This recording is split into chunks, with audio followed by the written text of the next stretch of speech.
Hello friends, मैं हूं Prince और स्वागत करता हूं आपका माइंड ब्रेन्स में। हम क्या देख रहे हैं तो हम बेसिकली क्लास 11th में मैथमेटिक्स का अपना नया चैप्टर बाइनोमियल थ्योरम देखेंगे आज से, जहां पे हम धीरे धीरे करके सारे कंसेप्ट डिस्कस करेंगे। अब देखो यहां पे तो बाइनोमियल थ्योरम स्टार्ट ही होता है फैक्टोरियल से। बस अगर आप फैक्टोरियल समझ गए तो फिर बाइनोमियल थ्योरम में ज्यादा कुछ बचेगा नहीं समझने के लिए। तो ये क्या फैक्टोरियल है, तो ये चीज हम बिल्कुल पहली बार पढ़ेंगे। जैसे कॉम्प्लेक्स नंबर में हमने चीजें पहली बार पढ़ी, वैसे भी बाइनोमियल थ्योरम में भी हम चीजें पहली बार पढ़ेंगे। और खासकर यहां पे फैक्टोरियल का कंसेप्ट हम पहली बार देखेंगे। तो क्या है फैक्टोरियल का कंसेप्ट, उसको समझते हैं। ठीक है, अब देखो यहां पे पहले आप ये बस मान लो कि कोई नंबर, अभी नंबर कैसा होगा उसकी बात नहीं हो रही, बस कोई नंबर है तो उस नंबर का फैक्टोरियल देखो कैसे निकालते हैं।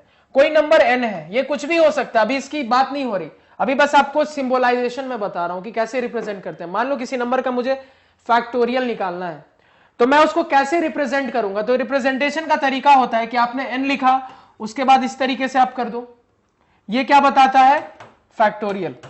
या फिर अगर आप ऐसे भी कर दोगे ना तो ये भी आपका क्या बता देगा, फैक्टोरियल। याद रखना दोनों ही रिप्रेजेंटेशन होते हैं, कुछ बुक्स में आपको ये मिलेगा, कुछ बुक्स में ये मिलेगा, दोनों ही रिप्रेजेंटेशन सही है।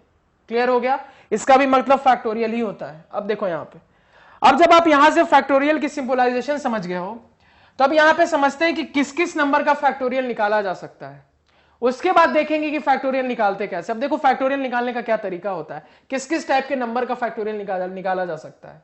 अब याद रखना, सबसे पहले तो आप सिर्फ इंटीग्रल वैल्यूज, कैसे वैल्यूज, इंटीग्रल वैल्यूज का फैक्टोरियल बता सकते हो। इंटीग्रल वैल्यूज यानी कोई भी ऐसे नंबर जो कि इंटीजर्स हो उसका आप फैक्टोरियल बता सकते हो। अब इंटीजर्स कैसे कैसे हो सकते हैं, अब ध्यान देना, इंटीजर आपके नेगेटिव हो सकते हैं, आपके पॉजिटिव हो सकते हैं, या आपका जीरो हो सकता है। तो बात यह आती है कि इंटीजरल वैल्यू तो ठीक है, लेकिन इसमें भी फैक्टोरियल कैसे नंबर्स का निकाल सकते हो। तो सबसे पहले तो हमारा जो फैक्टोरियल n हम लिखते हैं, n को एक इंटीजर होना पड़ेगा, सबसे पहली कंडीशन। और सेकंड कंडीशन क्या है, अब तो सेकंड कंडीशन ये है कि n इंटीजर होगा, नो डाउट।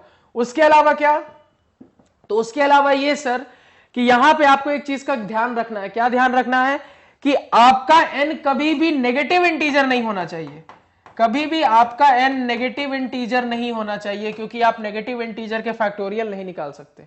इस चीज को हमेशा ध्यान रखना। क्या ध्यान रखोगे कि n कोई भी इंटीजर हो सकता है, बस नेगेटिव इंटीजर नहीं होना चाहिए। यानी कि आप जीरो का भी फैक्टोरियल निकाल सकते हो, आप किसी भी पॉजिटिव नंबर का फैक्टोरियल निकाल सकते हैं, लेकिन आप नेगेटिव नंबर का कभी भी फैक्टोरियल नहीं निकाल सकते। नेगेटिव नंबर का क्या मतलब है, नेगेटिव इंटीजर का कभी भी फैक्टोरियल नहीं निकाल सकते। यानी नेगेटिव इंटीजर के लिए फैक्टोरियल डिफाइंड नहीं होता। क्या समझते हैं हम, नेगेटिव इंटीजर के लिए फैक्टोरियल डिफाइंड नहीं होता है। समझ गए, इस चीज को नोट कर लेना कॉपी में, क्या कि factorial is not defined for negative integers. अब आ जाते हैं आगे। तो ये थोड़ी सी बेसिक बात हुई किसकी, फैक्टोरियल की। तो यहां से क्या समझ में आया कि सिर्फ इंटीजर्स का निकाल सकते हैं, और उसमें भी सिर्फ हम जीरो का निकाल सकते हैं, पॉजिटिव इंटीजर्स का निकाल सकते हैं, नेगेटिव का कभी नहीं निकाल सकते। अब निकालने का तरीका क्या होता है, अब ध्यान से समझना। किसी भी नंबर का जब हमें फैक्टोरियल निकालना होता है, मान लो मैं फैक्टोरियल कुछ भी निकाल रहा हूं, मान लो फैक्टोरियल 3 समझ लो, तो फैक्टोरियल 3 कहने का यह मतलब होता है कि आप 3 में मल्टीप्लाई करते जाओ। कहां तक मल्टीप्लाई करते जाओ, तो आप एक एक इंटीजर घटते जाओ। क्या कहा मैंने, आप एक एक इंटीजर घटते जाओ और मल्टीप्लाई करते जाओ। कहां तक, जब तक कि आप 1 पे ना पहुंच जाओ। बात मेरी आई समझ में, फिर से रिपीट करता हूं। फैक्टोरियल का मीनिंग यह होता है कि आप नंबर में एक एक घटते जाओ और मल्टीप्लाई करते जाओ। कहां तक मल्टीप्लाई करके घटते जाओगे, जब तक 1 तक ना पहुंच जाओ। जैसे अब 3 है, 3 हो गया, 3 में एक घटे 2 आ गया, 2 में एक घटे 1 आ गया, 1 तक पहुंच गए, मल्टीप्लाई कर दो। यही होता है फैक्टोरियल का मतलब, सिंपल। मान लो कहीं लिखा है फैक्टोरियल 4, क्या मतलब है, 4 इंटू एक घटे 3 इंटू एक घटे 2 इंटू एक घटे 1, कहां तक, 1 तक जाएंगे। यही रूल है फैक्टोरियल का कि आप तो बस मल्टीप्लाई करके घटते जाओ। मान लो मुझे लिखना है फैक्टोरियल 100, तो इसका क्या मतलब है, आप एक एक करके घटते जाओ। यानी कि आप लिखोगे 100 इंटू एक घंटे 99 इंटू एक घंटे 98 इंटू एक घंटे 97, और ये कहानी चलती रहेगी। कहां तक, जब तक कि आप 1 तक ना पहुंच जाओ, जब तक कि आप 1 तक ना पहुंच जाओ। यही मतलब होता है सिंपल फैक्टोरियल का, कि जो भी नंबर n है यहां पे, उस नंबर n में आप घटते जाओ, मल्टीप्लाई करते जाओ, घटते जाओ, मल्टीप्लाई करते जाओ। कहां तक, जब तक कि 1 पे ना आ जाओ। अब यहां पे जब ये हमें क्लियर है तो कुछ नंबर्स के फैक्टोरियल निकालते हैं। अब जैसे मान लो फैक्टोरियल 5 निकालना है, क्या हो जाए रिजल्ट, सिंपल है। फैक्टोरियल 5 का मतलब 5 इंटू घटे मल्टीप्लाई करते गए, घटे मल्टीप्लाई करते गए, घटे मल्टीप्लाई करते गए, कहां तक 1 तक। यानी कितनी वैल्यू आ रही है, 5 4 जा 20, 23 जा 60, 62 जा 120, यानी फैक्टोरियल 5 इसके बराबर आ गया 120 के बराबर। उसी तरीके से मान लो फैक्टोरियल 6 निकालना है, तो फैक्टोरियल 6 क्या बता दोगे, 6 into 5 into 4 into 3 into 2 into 1, यानी इसकी वैल्यू देखो क्या निकल के आ जाएगी, इसकी वैल्यू आ जाएगी 720। कितनी आ जाएगी, 720। कैसे, मैंने डायरेक्टली लिख दिया, आपको बताऊंगा आगे, डोंट वरी। कितनी आ गई, 720। ठीक है, अब देखो, तो ये दोनों की तो वैल्यू हमने निकाल ली। अब देखो क्या है आपके पास, -6 का फैक्टोरियल। मैंने आपको क्या सिखाया था कि आप कभी भी नेगेटिव इंटीजर का फैक्टोरियल निकाल नहीं सकते, क्योंकि वो मैथमेटिक्स में डिफाइंड नहीं है। तो अगर वो डिफाइंड नहीं है तो यहां से आप क्या बोलोगे, इसका फैक्टोरियल हम डिटरमाइन नहीं कर सकते। क्लियर हो गया। अब देखो आगे बात करते हैं। मान लो मुझे -8 का फैक्टोरियल निकालना है, फिर से वही वाली कहानी। क्या कहानी हो गई कि इसका भी नहीं निकाल सकते, क्योंकि नेगेटिव नंबर का फैक्टोरियल डिफाइंड नहीं है। अब देखो 1 का फैक्टोरियल क्या बताओगे, अगर मैं आपसे कह रहा हूं 1 का फैक्टोरियल बताओ, तो इसका क्या मतलब है, 1 में आगे घटना है क्या, 1 में आगे घटना है क्या, मैंने क्या कहा, घटते जाओ, मल्टीप्लाई करते जाओ 1 तक। तो अगर फैक्टोरियल ही 1 का आ गया तो 1 में आगे घट के 0 तो जाना नहीं है, 1 तक ही जाना है। तो इसका आंसर भी क्या बता दोगे, सिंपल 1 बता दोगे। क्लियर हो गया। आगे देखो, उसके बाद फैक्टोरियल 0। अब ये चीज आपको ध्यान में रखनी है, क्या कि 0 का फैक्टोरियल डिफाइंड होता है। किसका फैक्टोरियल, 0 का फैक्टोरियल। और 0 का फैक्टोरियल आपका डिफाइंड भी होता है, और इसकी वैल्यू देखो क्या निकल के आती है, इसकी वैल्यू 1 निकल के आती है। याद रखना, ये बहुत इंपॉर्टेंट रिजल्ट है, इस चीज को हम ध्यान में रखेंगे कि 0 का फैक्टोरियल ही इस तरीके से डिफाइन किया गया है कि इसकी वैल्यू 1 है। इसको आप ऐसे प्रोसीजर से मत सोचना, इसको कभी भी आप ऐसे प्रोसीजर से मत सोचना, आप बस ऐसे याद रखना कि फैक्टोरियल 0 इज 1। बहुत इंपॉर्टेंट रिजल्ट, क्लियर, इसको नोट कर लेना कि फैक्टोरियल 0 1 होता है। तो जो भी इंपॉर्टेंट लगे बोर्ड पे नोट कर लो, पहले तो इतना नोट कर लिया। अब देखो यहां पे, अब अगर इतना आपने नोट कर लिया है तो उसके बाद अब आ जाते हैं हम नेक्स्ट स्लाइड पे। अब देखो यहां पे हमें क्या डिस्कस करना है। अब यहां पे हम डिस्कस करते हैं कि फैक्टोरियल n के बारे में हम बात किए, तो उसके बारे में हम क्या क्या बोल पाए, where n is a positive integer and 0। तो फैक्टोरियल n इस तरीके से ही डिफाइंड है। तो अगर मान लो मैं आपसे पूछूं कि फैक्टोरियल n का मुझे डोमेन रेंज बताओ, भाई एक फंक्शन है फैक्टोरियल n है, इसका कोई डोमेन रेंज बता दो, क्या बता दोगे, तो आप बोलोगे सर फैक्टोरियल की डोमेन हो जाएगी पॉजिटिव इंटीजर्स। क्या हो जाएगी, पॉजिटिव इंटीजर्स एंड 0। क्या हो जाएगी, पॉजिटिव इंटीजर्स एंड 0। और रेंज क्या बता दोगे, तो देखो ध्यान देना एक चीज का कि फैक्टोरियल हम सिर्फ पॉजिटिव नंबर का निकाल पाते हैं, और कैसे जाते हैं, तो नंबर में घटते जाते हैं, मल्टीप्लाई करते जाते हैं। तो इसकी वैल्यू कभी भी नेगेटिव आ सकती है क्या, फैक्टोरियल की वैल्यू कभी भी नेगेटिव आ सकती है, नहीं आ सकती। फैक्टोरियल की सबसे छोटी वैल्यू क्या आ सकती है, तो हमने देखा सर फैक्टोरियल 0 1 होता है, तो सबसे छोटी वैल्यू क्या आ सकती है फैक्टोरियल की, 1 आ सकती है। तो अगर सबसे छोटी वैल्यू फैक्टोरियल की 1 है, तो यहां से एक चीज क्लियर होता है कि इसका रेंज कहां से शुरू होगा, 1 से शुरू होगा। कहां तक जा सकता है, अनंत तक जा सकता है। तो 1 के बराबर और अनंत तक जा सकता है। तो ये क्या हो जाएगा, रेंज हो जाएगा फैक्टोरियल के लिए। क्लियर है, नोट कर ले इसको। अब देखो यहां पे हमने डोमेन रेंज की बात की, किसकी, फैक्टोरियल की। अब कुछ और चीजों का फैक्टोरियल निकालेंगे, लेकिन अब हम नंबर्स नहीं लेंगे, अब हम एकदम बिल्कुल इसको n के टर्म्स में रखेंगे, यानी n कुछ भी हो सकता है। मान लो मुझे फैक्टोरियल n बताना है, क्या होगा, तो देखो फैक्टोरियल n का सिंपल क्या मतलब है। अगर मैं आपसे कह रहा हूं कि मुझे n बताना है, तो क्या आप समझोगे, भाई सबसे पहले तो n क्या होगा, तो आपको क्लियर होना चाहिए कि n और कुछ नहीं होगा, एक पॉजिटिव इंटीजर हो सकता है या 0 हो सकता है। तो लिखने का क्या तरीका होता है फैक्टोरियल का, तो हम जानते हैं सर, लिखने का तरीका होता है नंबर लो, घटते चले जाओ, मल्टीप्लाई करते चलो। तो पहला नंबर n का n ही लिख दिया, इनटू एक घटे, एक एक करके घटते हैं, तो एक घटे, तो n में एक घटोगे तो n-1 हो जाएगा। क्लियर है सभी को ये स्टेप, n में एक घटेंगे n-1 हो जाएगा। आगे इनटू, फिर एक और घटो, इसमें एक और घटोगे तो n-1 में एक और घटोगे तो कितना हो जाएगा, n-2 हो जाएगा। इनटू और घटो, कितना हो गया, फिर और घटे n-3 हो जाएगा। और हम घटते जाएंगे कहां तक, जब तक कि हम 1 तक ना पहुंच जाए। तो हम घटते घटते 3 इंटू 2 इंटू, जब तक कि घटते घटते 1 तक ना पहुंच जाए। तो कहीं आपको इस तरीके से लिखा फैक्टोरियल n, तो इससे क्या समझोगे, n मल्टीप्लाइड बाई n-1, एक घटे मल्टीप्लाइड बाय फिर एक घटे n-2, फिर एक घटे मल्टीप्लाइड बाय n-3, फिर एक घटे multiplied by n-4, n-5, n-6, so on. कहां तक कहानी चलती जाती, तो 3 2 1 तक चलती जाती, जहां पे n कोई भी पॉजिटिव इंटीजर या 0 हो सकता था। लिखने का यही पैटर्न रहता। इसी तरीके से मान लो आपसे पूछा जाता है n+1 का फैक्टोरियल बताओ, क्या बताते? आराम से बता सकते थे। कैसे बताते?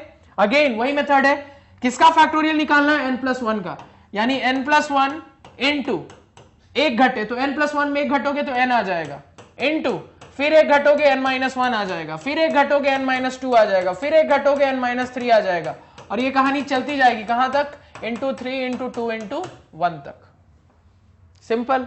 उसी तरीके से मान लो n+4 का फैक्टोरियल निकालना है, तो n+4 का फैक्टोरियल क्या बता दोगे? उसी तरीके से बढ़ो आगे, तो आप बोलोगे n+4 इंटू एक घटे कितना आ गया? n+3 इंटू एक घटे कितना आ गया? n+2 इंटू एक घटे कितना आ गया? n+1 and so on. ये कहानी चलती रही कहां तक? जब तक कि हम 1 तक ना पहुंच जाएं, जब तक कि हम 1 तक ना पहुंच जाएं। नोट कर ले इसको। तो यहां पे हमने फैक्टोरियल कैसे रिप्रेजेंट करते हैं वो सीखा, फैक्टोरियल का मतलब समझा, कब जरूरत पड़ती है वो देख लिया, और इसको लिखते कैसे हैं और फैक्टोरियल किस चीज के लिए डिफाइंड होता है, इसकी डोमेन रेंज क्या है, ये सारी चीजें हमने डिस्कस कर ली। तो हमने बिल्कुल बेसिक फैक्टोरियल का देख लिया। अब नेक्स्ट लेक्चर में फैक्टोरियल को ही आगे एक्सपैंड करेंगे, और देखो क्या देखेंगे हम यहां पे।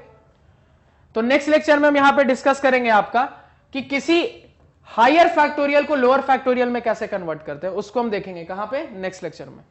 क्लियर है? तो आई होप आपको चीजें क्लियर हुई। अभी बहुत सिंपल लेक्चर था, फर्स्ट लेक्चर था बाइनोमियल का।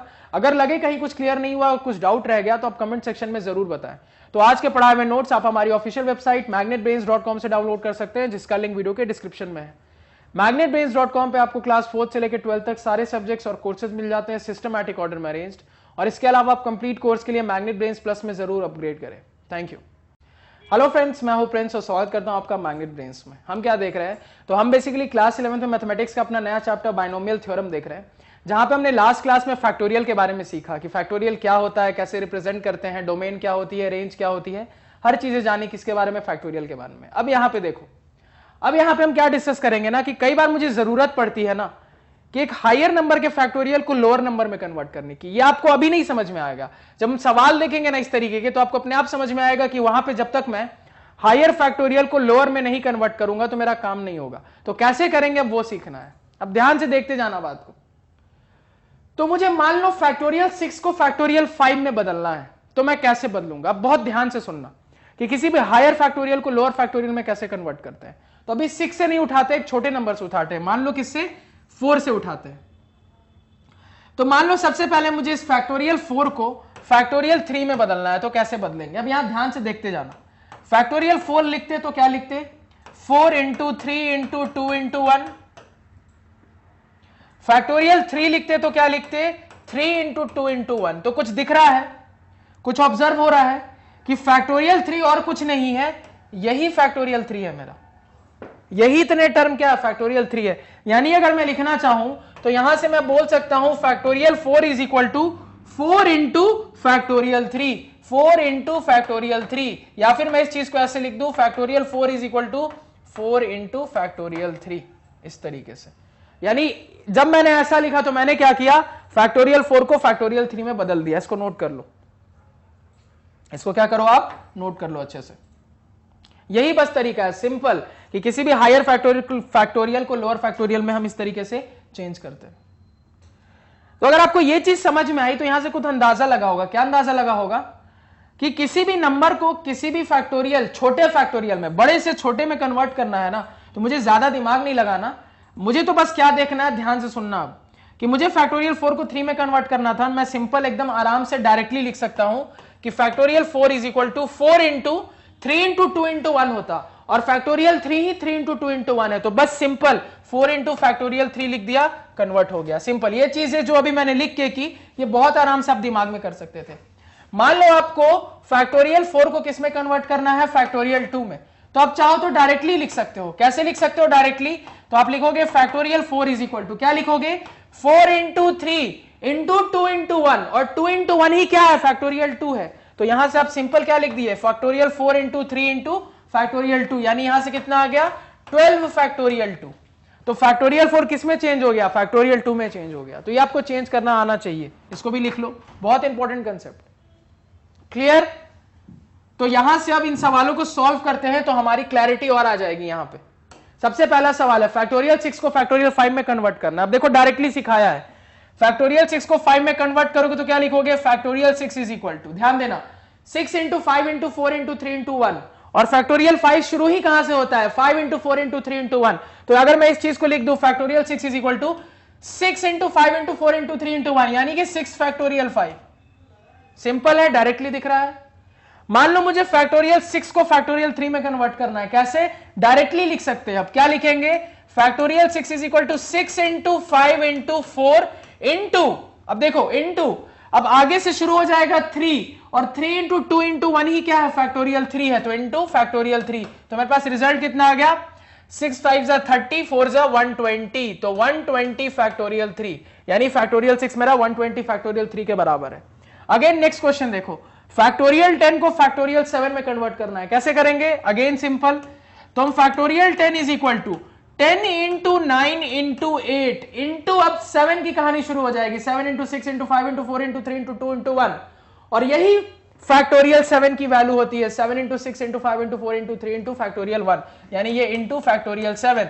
तो यहां से कितना आ गया, 9 7 63, 9 8 72, 720 फैक्टोरियल 7, फैक्टोरियल 10 फैक्टोरियल 7 में कन्वर्ट हो गया। अब देखो ये n वाले नंबर्स को कैसे करेंगे, ये भी सिंपल है। आपको क्या करना है, फैक्टोरियल n को कन्वर्ट करना है n-4 के फैक्टोरियल में। कैसे कन्वर्ट करेंगे, तो देखो अब ध्यान देना, फैक्टोरियल n को अगर आप लिखते तो कैसे लिखते, n इंटू आगे n-1 इंटू आगे n-2, फिर एक घटे इंटू आगे n-3 इंटू आगे क्या जाता, n-4, n-5, n-6 and so on, और यही क्या है आपका फैक्टोरियल 4 है। ध्यान से देखो, इस चीज को एक बार लिख के दिखा दे रहा हूं, इंटू n-4 इंटू n-5, और ये कहानी चलती जाती कहां तक, इंटू 3 इंटू 2 इंटू 1 तक।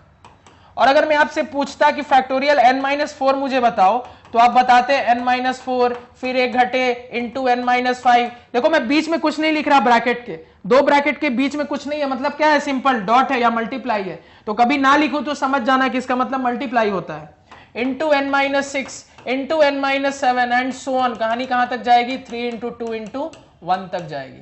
क्लियर है सभी को?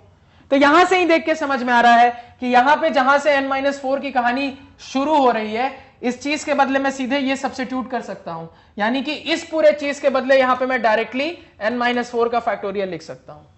तो यहां से मेरे पास क्या रिजल्ट आया कि अगर मैं इसको कन्वर्ट करना चाहूंगा तो कैसे लिखूंगा, तो मैं यहां से डायरेक्टली बोल सकता हूं कि factorial n is equal to n into n-1 into n-2 into n-3 into n-4 का फैक्टोरियल, और यही मुझे चाहिए था कि n का फैक्टोरियल n-4 के फैक्टोरियल में क्या हो जाए, कन्वर्ट हो जाए। नोट करें इसको,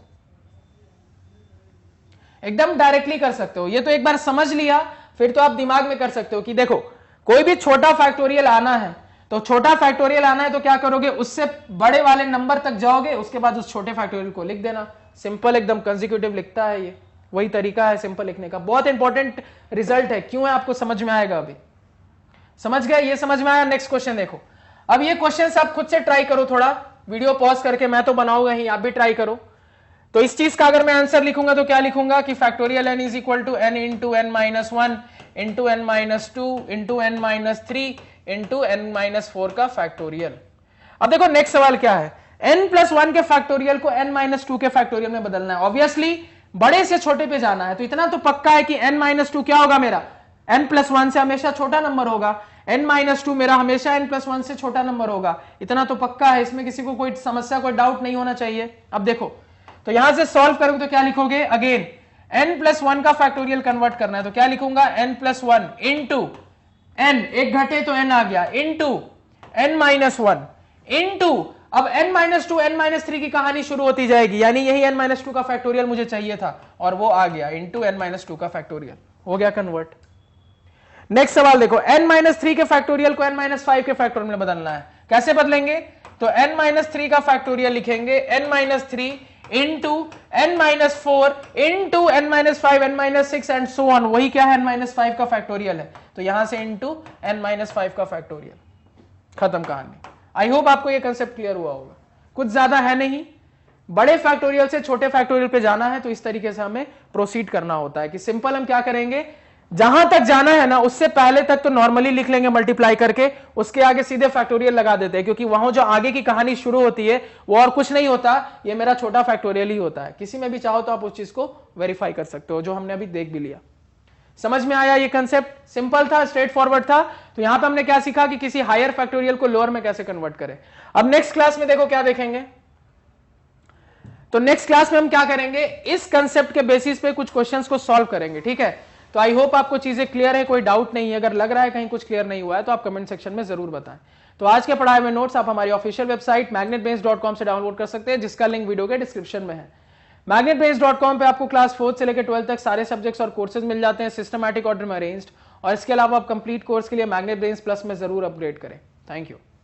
हेलो फ्रेंड्स, मैं हूं प्रिंस और स्वागत करता हूं आपका मैग्नेट ब्रेन्स में। हम क्या देख रहे थे, तो हम बेसिकली क्लास 11 अपना सेकंड चैप्टर बाइनोमियल थ्योरम देख रहे थे, जहां पे हमने कुछ अच्छे कंसेप्ट्स पढ़ लिए। सबसे पहले हमने देखा फैक्टोरियल होता क्या है, मीनिंग समझा, रिप्रेजेंटेशन समझा, क्लैरिटी की उसकी। उसके बाद हमने देखा कि किसी हायर फैक्टोरियल को लोअर फैक्टोरियल में कैसे कन्वर्ट करना है, क्योंकि वो जरूरी था हमारे कुछ क्वेश्चंस की वैरायटी सॉल्व करने के लिए। अब यहाँ पे हम क्या सीखेंगे ना, कई बार हमें जरूरत पड़ती है ना लोअर फैक्टोरियल से हायर पे जाने की, तो यहाँ पे हम सीखेंगे किसी लोअर से हायर पे कैसे जाना है। यानी मान लो n फैक्टोरियल है, हम हैं n फैक्टोरियल पे, लेकिन मुझे पहुंचना है n+1 के फैक्टोरियल पे। कभी ऐसा हो कि मुझे जरूरत पड़े तो कैसे करेंगे, अब कैसे कन्वर्ट करना है वो हम सीखेंगे। तो एक एक करके स्टार्ट करते हैं। तो मान लो n के फैक्टोरियल को n+1 के फैक्टोरियल में बदलना है, तो देखो अब यहां पे n के फैक्टोरियल को n+1 के फैक्टोरियल में मुझे क्या करना है, चेंज करना है। अब जो कहूंगा ध्यान से देखते जाना, n का फैक्टोरियल बराबर क्या मतलब होता है इसका, n into n-1 into n-2 so on, कहां तक, आपका 1 तक। ये क्लियर है सभी को? अब देखो मुझे n+1 बनाना है, तो n+1 बनाने का क्या मतलब है कि अगर मेरे पास यहां पे, अब ध्यान से सुनना मेरी बात, अगर मेरे पास यहां पे एक n+1 मल्टीप्लाई में होता तो मैं आराम से अब कह सकता था कि n+1 इंटू n-1 ये सारे मिलके n+1 का फैक्टोरियल बना देंगे। तो ये चीज तो है नहीं मेरे पास, मैंने जबरदस्ती लाई क्योंकि मुझे ये बनाना है। तो हमने पढ़ा अगर कोई चीज हम जबरदस्ती लाते हैं तो उसको हटाते भी है, तो क्या करेंगे, इस चीज से अगर मल्टीप्लाई किया है तो इस चीज से डिवाइड भी करना पड़ेगा। इस चीज से अगर मल्टीप्लाई किया है तो इस चीज से डिवाइड भी करना पड़ेगा, तभी तो बैलेंस होगा। देखो कट जाएंगे कोई फर्क नहीं पड़ेगा। अब मैं ऊपर वाले टर्म को आराम से बोल सकता हूं n+1 का फैक्टोरियल, और डिनोमिनेटर में मेरा क्या आ गया, n+1। अब यहां पे आपने एक चीज ऑब्जर्व करी होगी, अगर नहीं करी है तो चलो नेक्स्ट एग्जांपल में ऑब्जर्व हो जाएगी। ये अगर मान लो n के फैक्टोरियल को मैंने n+1 के फैक्टोरियल में बदला, समझ में आया, नोट कर लो।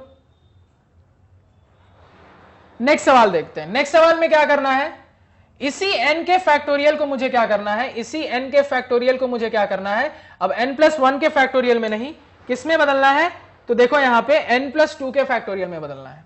अब यहां फिर से मेरी बात को सुनना, n+2 का फैक्टोरियल कैसे आता, अगर मेरे पास n+2 into n+1 into n-1 की कहानी चलती रहती तो आराम से मेरे पास n+2 का फैक्टोरियल आ जाता।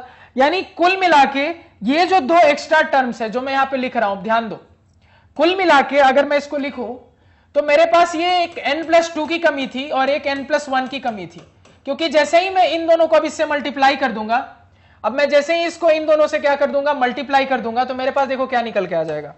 अब जैसे ही मैं इन दोनों को इससे मल्टीप्लाई कर दूंगा तो मेरे पास अब इसको देखो n+2 into n+1 into n कहानी घटती चली जा रही है, और यही क्या है मेरा n+2 का फैक्टोरियल है। तो आपने क्या किया, ये दो टर्म एक्स्ट्रा लाए, इसकी जरूरत नहीं थी, जिसको हटाना भी पड़ेगा, तो हमने इसको डिवाइड कर दिया। किससे डिवाइड कर दिया, तो n+2 इंटू n+1 से, क्योंकि ये एक्स्ट्रा था, ये हम जबरदस्ती लाए थे अकॉर्डिंग टू आवर रिक्वायरमेंट। फिर से कैंसिल होकर खत्म हो जाएगा। तो क्या दिख रहा है, अब मैं इसको आराम से लिख सकता हूं n+2 का फैक्टोरियल डिवाइडेड बाय डिनोमिनेटर में n+2 इंटू n+1। समझ में आया? और यही क्या है मेरा n का फैक्टोरियल है, यही क्या है n का फैक्टोरियल है, नोट करो। अब यहां पे आपको कुछ देखना चाहिए। अब देखो ये दो एग्जांपल से क्या आपको दिखना चाहिए, पहला एग्जांपल किया, दूसरा एग्जांपल किया। पहला एग्जांपल में क्या आ रहा था, factorial n is equal two factorial n+1 divided by, देखो आपके पास क्या आ रहा था, n+1 आ रहा था, ये आपके पास निकल के आ रहा था।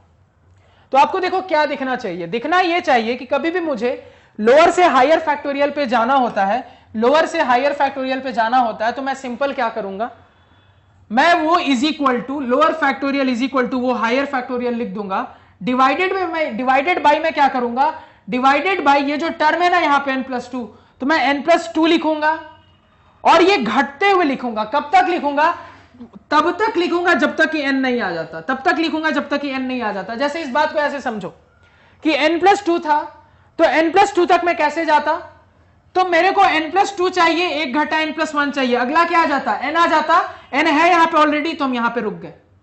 उसी तरीके से यहां देखो फैक्टोरियल n से n+1 तक जाना था, तो देखो n+1 से n से n+1 पे जाना है, तो मैंने क्या किया, डिवाइडेड बाय, जो फैक्टोरियल बनाना था वो न्यूमरेटर में रहने दे दिया, डिवाइडेड बाय क्या हो गया, n+1 इंटू n-1 ऐसे चलता, तो हम कहां पे रुक जाएंगे, जब तक n नहीं आ जाता है। तो यहां पे क्या हो गया, n+1, अगला टर्म क्या आ जाता है, n, हम रुक गए n+1 पे।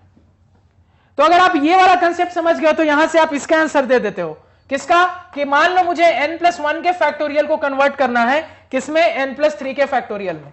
तो देखो मैं क्या करूंगा, क्या सिखाया था मैंने, जो फैक्टोरियल में कन्वर्ट करना है उस पे उसको ऊपर लिख दो, डिवाइडेड बाई, इसको मल्टीप्लाई में घटते चले जाओ, कहां तक, तो n, ये जो यहां पे टर्म होता है उससे एक कम तक घटते हैं, या कह लो कि जब तक वहां तक हम पहुंच नहीं जाते तब तक घटते हैं। तो घटेंगे कहां तक, तो n+3 लिखा, इंटू एक घटे तो n+2 आया, अभी भी ये नहीं आया है, फिर एक घटेंगे तो n+1 आ जाएगा, लेकिन मैं n+1 तक नहीं जाऊंगा, उससे पहले तक रहूंगा, तो यही मेरा क्या होगा, फाइनल आंसर होगा, यही मेरा क्या होगा, फाइनल आंसर होगा।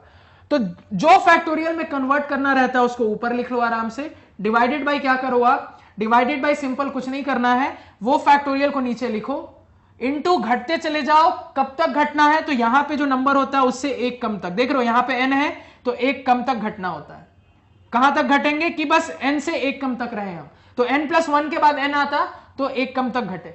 अगेन यहां पे तो सीधे क्या दिख रहा है, n+1 के बाद n आ जाएगा, तो सिर्फ n+1 तक लिखे, उसी तरीके से ये लिख लिया।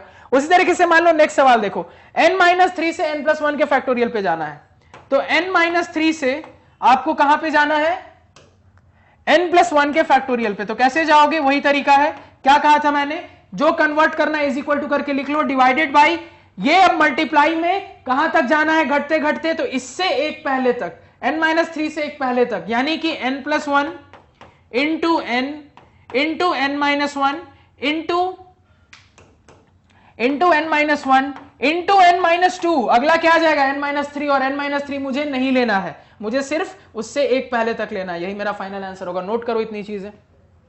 तो यहां से जो आपको ट्रिक बताई वो याद रखना कि कैसे कभी भी आपको लोअर से हायर फैक्टोरियल पे जाना हो तो कुछ नहीं करेंगे, जिस हायर फैक्टोरियल में कन्वर्ट करने बोल रहा है उसको लिख देंगे, डिवाइडेड बाई, उस टर्म को घटते चले जाएंगे कहां तक, तो यहां पे जो फैक्टोरियल है उससे एक कम तक घटते चले जाएंगे, इस तरीके से। समझ में आया?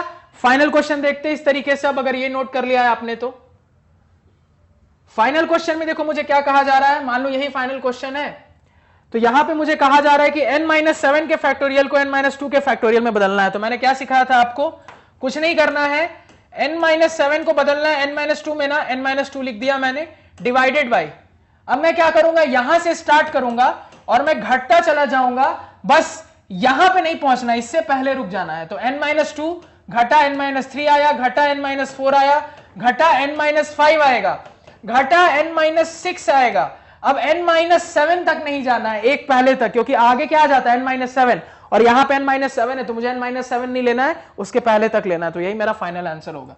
सीधे तरीका याद रखेंगे इसको बनाने का, सीधा तरीका है, जैसे बताया है बस वैसे याद रखोगे, सारे सवाल बन जाएंगे। समझ में आया? इसको भी नोट कर लो, अगर ये नोट नहीं किया था तो इसको भी नोट कर लो। तो यहां पे हमने क्या सीखा कि किसी लोअर फैक्टोरियल को हायर में कैसे कन्वर्ट करते हैं। मान लो क्या है आपके पास, फैक्टोरियल 7 है, आपको जरूरत है फैक्टोरियल 11 की, कैसे बनाओगे, कुछ नहीं करना है, आप सिंपल लिख देना factorial 11 divided by 11 into 10 into 9 into 8 तक जाएंगे, 7 से एक कम तक 8 तक जाएंगे, क्योंकि 8 के बाद 7 आ जाता, 7 मुझे लेना नहीं है। मान लो आपके पास फैक्टोरियल 90, आपको फैक्टोरियल 100 तक जाना है, तो क्या करोगे, कुछ नहीं, लिख देना factorial 100 divided by 100 into 99 into 98 into, ये कहानी कहां तक चलती जाएगी, 97, 96, 95, 94, 93, 92 इंटू 91 तक चलेगी ये कहानी, क्योंकि उसके बाद 90 आ जाएगा, 90 मुझे लेना नहीं है, तो डिवाइडेड बाई इतना हो जाएगा। नोट कर ले, तो ये दोनों एग्जांपल छोटे से आप नोट कर ले। तो समझ में आया यहां पे इसका भी इंपॉर्टेंस है क्योंकि कई बार मुझे क्वेश्चन में क्या करना पड़ता है ना, लोअर से हायर पे जाने की जरूरत पड़ती है, तो वहां पे इस तरीके से हम दिमाग लगाएंगे। तो आई होप आपको चीजें समझ में आई, क्लियर हुई होंगी। अगर लग रहा है कहीं कुछ क्लियर नहीं हुआ है तो आप बेशक कमेंट सेक्शन में इस चीज को जरूर बताएं। तो आज के पढ़ाए हुए नोट्स आप हमारी ऑफिशियल वेबसाइट magnetbrains.com से डाउनलोड कर सकते हैं, जिसका लिंक वीडियो के डिस्क्रिप्शन में है।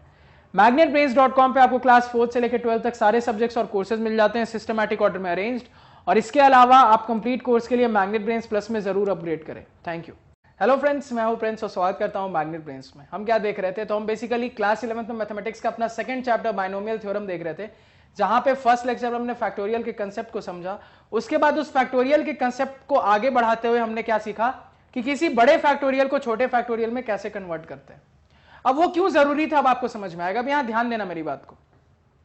आपको एग्जाम में कई बार प्रॉब्लम्स आएंगे फैक्टोरियल पे बेस्ड, या फिर आपको ऐसे प्रॉब्लम सॉल्व करने पड़ेंगे जहां पे क्या होगा, दो फैक्टोरियल क्या रहेंगे, इस तरीके से आपको अरेंज करके दिए जाएंगे कि मान लो एक फैक्टोरियल डिवाइडेड बाय कोई दूसरा फैक्टोरियल, एक फैक्टोरियल प्लस दूसरा फैक्टोरियल डिवाइडेड बाय कोई तीसरा फैक्टोरियल, एक फैक्टोरियल दूसरा फैक्टोरियल डिवाइडेड बाय एक फैक्टोरियल दूसरा फैक्टोरियल। तो इस तरीके से फैक्टोरियल को अरेंज करके ना आपको कुछ सॉल्व करने दिया जाएगा। तो याद रखना, कोई भी फैक्टोरियल वाला इस तरीके का आपको सॉल्व करने दिया जाए ना, जहां पे कुछ ऐड में रहे, कुछ सब्ट्रैक्ट में रहे, कुछ डिवाइड में, कुछ मल्टीप्लाई में, तो उसका बस सिंपल एक ही फंडा है। क्या फंडा है? उसमें ढूंढो सबसे छोटा फैक्टोरियल कौन है। क्लियर हो गया? उसमें 3 फैक्टोरियल रहे, 4 फैक्टोरियल रहे, 5 फैक्टोरियल रहे, फर्क नहीं पड़ता। मेरा स्टेप नंबर 1 क्या होगा, उसमें ढूंढो सबसे छोटा फैक्टोरियल, यानी कि स्मॉलेस्ट फैक्टोरियल देखो कौन है। यह होगा हमारा पहला स्टेप कि फैक्टोरियल सबसे छोटा स्पॉट करो। उसके बाद आपका फाइनल स्टेप देखो क्या कहता है। इसमें सिर्फ 2 ही स्टेप है, यह स्टेप हो गया। दूसरा स्टेप आपका यह कहता है कि अब आपके पास आपके क्वेश्चन में जितने भी फैक्टोरियल है उन सबको छोटे फैक्टोरियल में कन्वर्ट कर दो। समझ गए बात को? सबसे पहले उसमें ढूंढो सबसे छोटा फैक्टोरियल कौन है, उसके बाद क्या करो, सारे फैक्टोरियल को उस सबसे छोटे फैक्टोरियल में कन्वर्ट कर दो।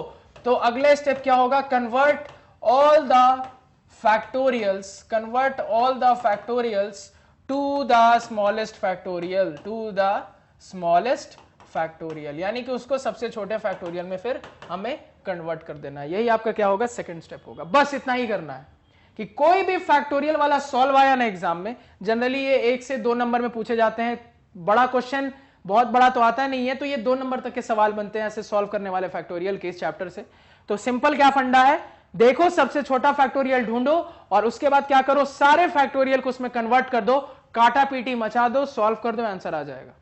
समझ में आ गया क्या हुआ? नहीं आया तो कुछ सवाल करेंगे तो अपने आप क्लियर हो जाएगा। सबसे पहला सवाल देखो, आपको सॉल्व करना है। क्या सॉल्व करना है? तो क्वेश्चन नंबर 1 ये है कि n+1 के फैक्टोरियल को आपको डिवाइड करना है n-1 के फैक्टोरियल से। ठीक है, अब देखो क्या मैंने कहा, सवाल में कितने फैक्टोरियल, 1 फैक्टोरियल, 2 फैक्टोरियल।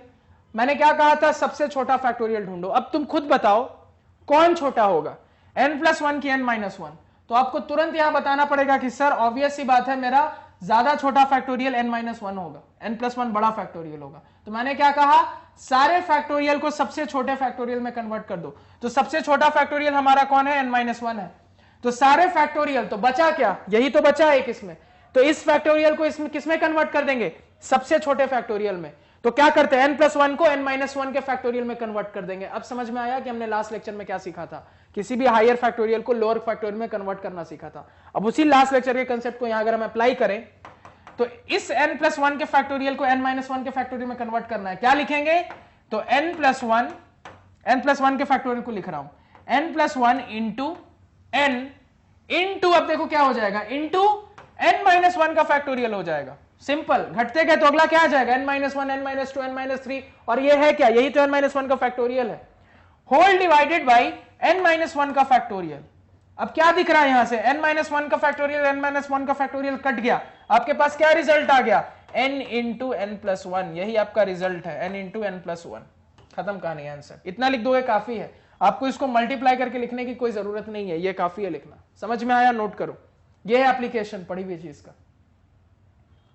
कर लिया नोट? नेक्स्ट सवाल देखो, नेक्स्ट सवाल क्या कह रहा है, इसको सॉल्व करना है। अब देखो क्या है, सेकंड क्वेश्चन। सेकंड क्वेश्चन में है n का फैक्टोरियल प्लस n+1 का factorial divided by n minus one का फैक्टोरियल। अब क्या सीखा था हमने, जितने भी फैक्टोरियल है उसमें ढूंढो कि सबसे छोटा कौन है। तो मेरे पास एक फैक्टोरियल, दो फैक्टोरियल, तीन फैक्टोरियल, अब सबसे छोटा देखना है। n सबसे छोटा है क्या? नहीं। सबसे छोटा क्या दिख रहा है? देखो सबसे बड़ा n plus one, n plus one से छोटा n, और सबसे छोटा n माइनस वन। सबसे छोटा कौन निकल गया? n minus one. तो सबको n माइनस वन के फैक्टोरियल में बदल देंगे। तो अगर बदलेंगे तो देखो n का फैक्टोरियल अगर n माइनस वन के फैक्टोरियल में बदलेगा तो क्या हो जाएगा? n फैक्टोरियल को मैं क्या लिख सकता हूं? n इंटू अगला टर्म ही आ जाएगा n माइनस वन, यानी n into n minus one का फैक्टोरियल। सिंपल। यहां क्या है? n plus one. अब n प्लस वन को बदल देते हैं किसमें? n माइनस वन के फैक्टोरियल में। तो क्या लिखेंगे? n into n plus one into अगला टर्म ही आ जाएगा n माइनस वन का फैक्टोरियल, और डिनोमिनेटर में क्या है? n माइनस वन का फैक्टोरियल। तो क्या दिख रहा है? n माइनस वन अब कॉमन हो जाएगा। कॉमन निकालो n माइनस वन का फैक्टोरियल। तो n माइनस वन का फैक्टोरियल न्यूमरेटर में कॉमन निकालोगे तो यहां बचेगा n, और यहां बचेगा n into n plus one. क्या बचेगा? n into n plus one बचेगा आपके पास। इसको ब्रैकेट में बंद कर लिया। डिवाइडेड बाई क्या है आपके पास? तो n माइनस वन का फैक्टोरियल है, तो ये n माइनस वन का फैक्टोरियल इससे कट गया। तो आपका फाइनल आंसर यहां से कितना आ रहा है? तो देखो यहां से मेरा जो फाइनल आंसर निकल के आ रहा है वो आ रहा है n into n plus n into n plus one. यानी इसी को चाहो तो आप रीअरेंज करके क्या लिख सकते हो? क्या दिख रहा हो? n भी कॉमन हो रहा है, तो n कॉमन निकाल लोगे तो 1 प्लस n प्लस वन बचेगा, यानी कि n into n plus two आपका आंसर होगा। क्या आंसर हो गया? n into n plus two. Note कर लो इसको, ठीक है। यहां तक कहानी चली, फिर हम यहां आ गए। कर लिया? मजेदार प्रॉब्लम से, सिंपल प्रॉब्लम से, बिल्कुल देखो सिंपल चैप्टर है। बायनोमियल से भी स्टूडेंट्स बहुत डरते हैं, बिल्कुल आसान बना दूंगा आपके लिए। कोई भी सवाल एग्जाम में नहीं छूटेगा, क्योंकि हम जो लेवल के सवाल कर रहे हैं ना, वो ऐसे सवाल है कि अगर आप वो बना ले रहे हैं तो एग्जाम का सवाल आपसे छूटना ही नहीं है, बस मान के चलना। ये बात क्लियर हो गया? समझ में आया? सॉल्व हो गया? अगला सवाल देखते हैं। सवाल नंबर 3 देखो क्या है। सवाल नंबर 3 को अगर हमने देखा तो हमें क्या दिख रहा है? तो ये क्वेश्चन। अब इसमें 4 फैक्टोरियल दिख रहा है। अब देखो इसको कैसे सॉल्व करेंगे।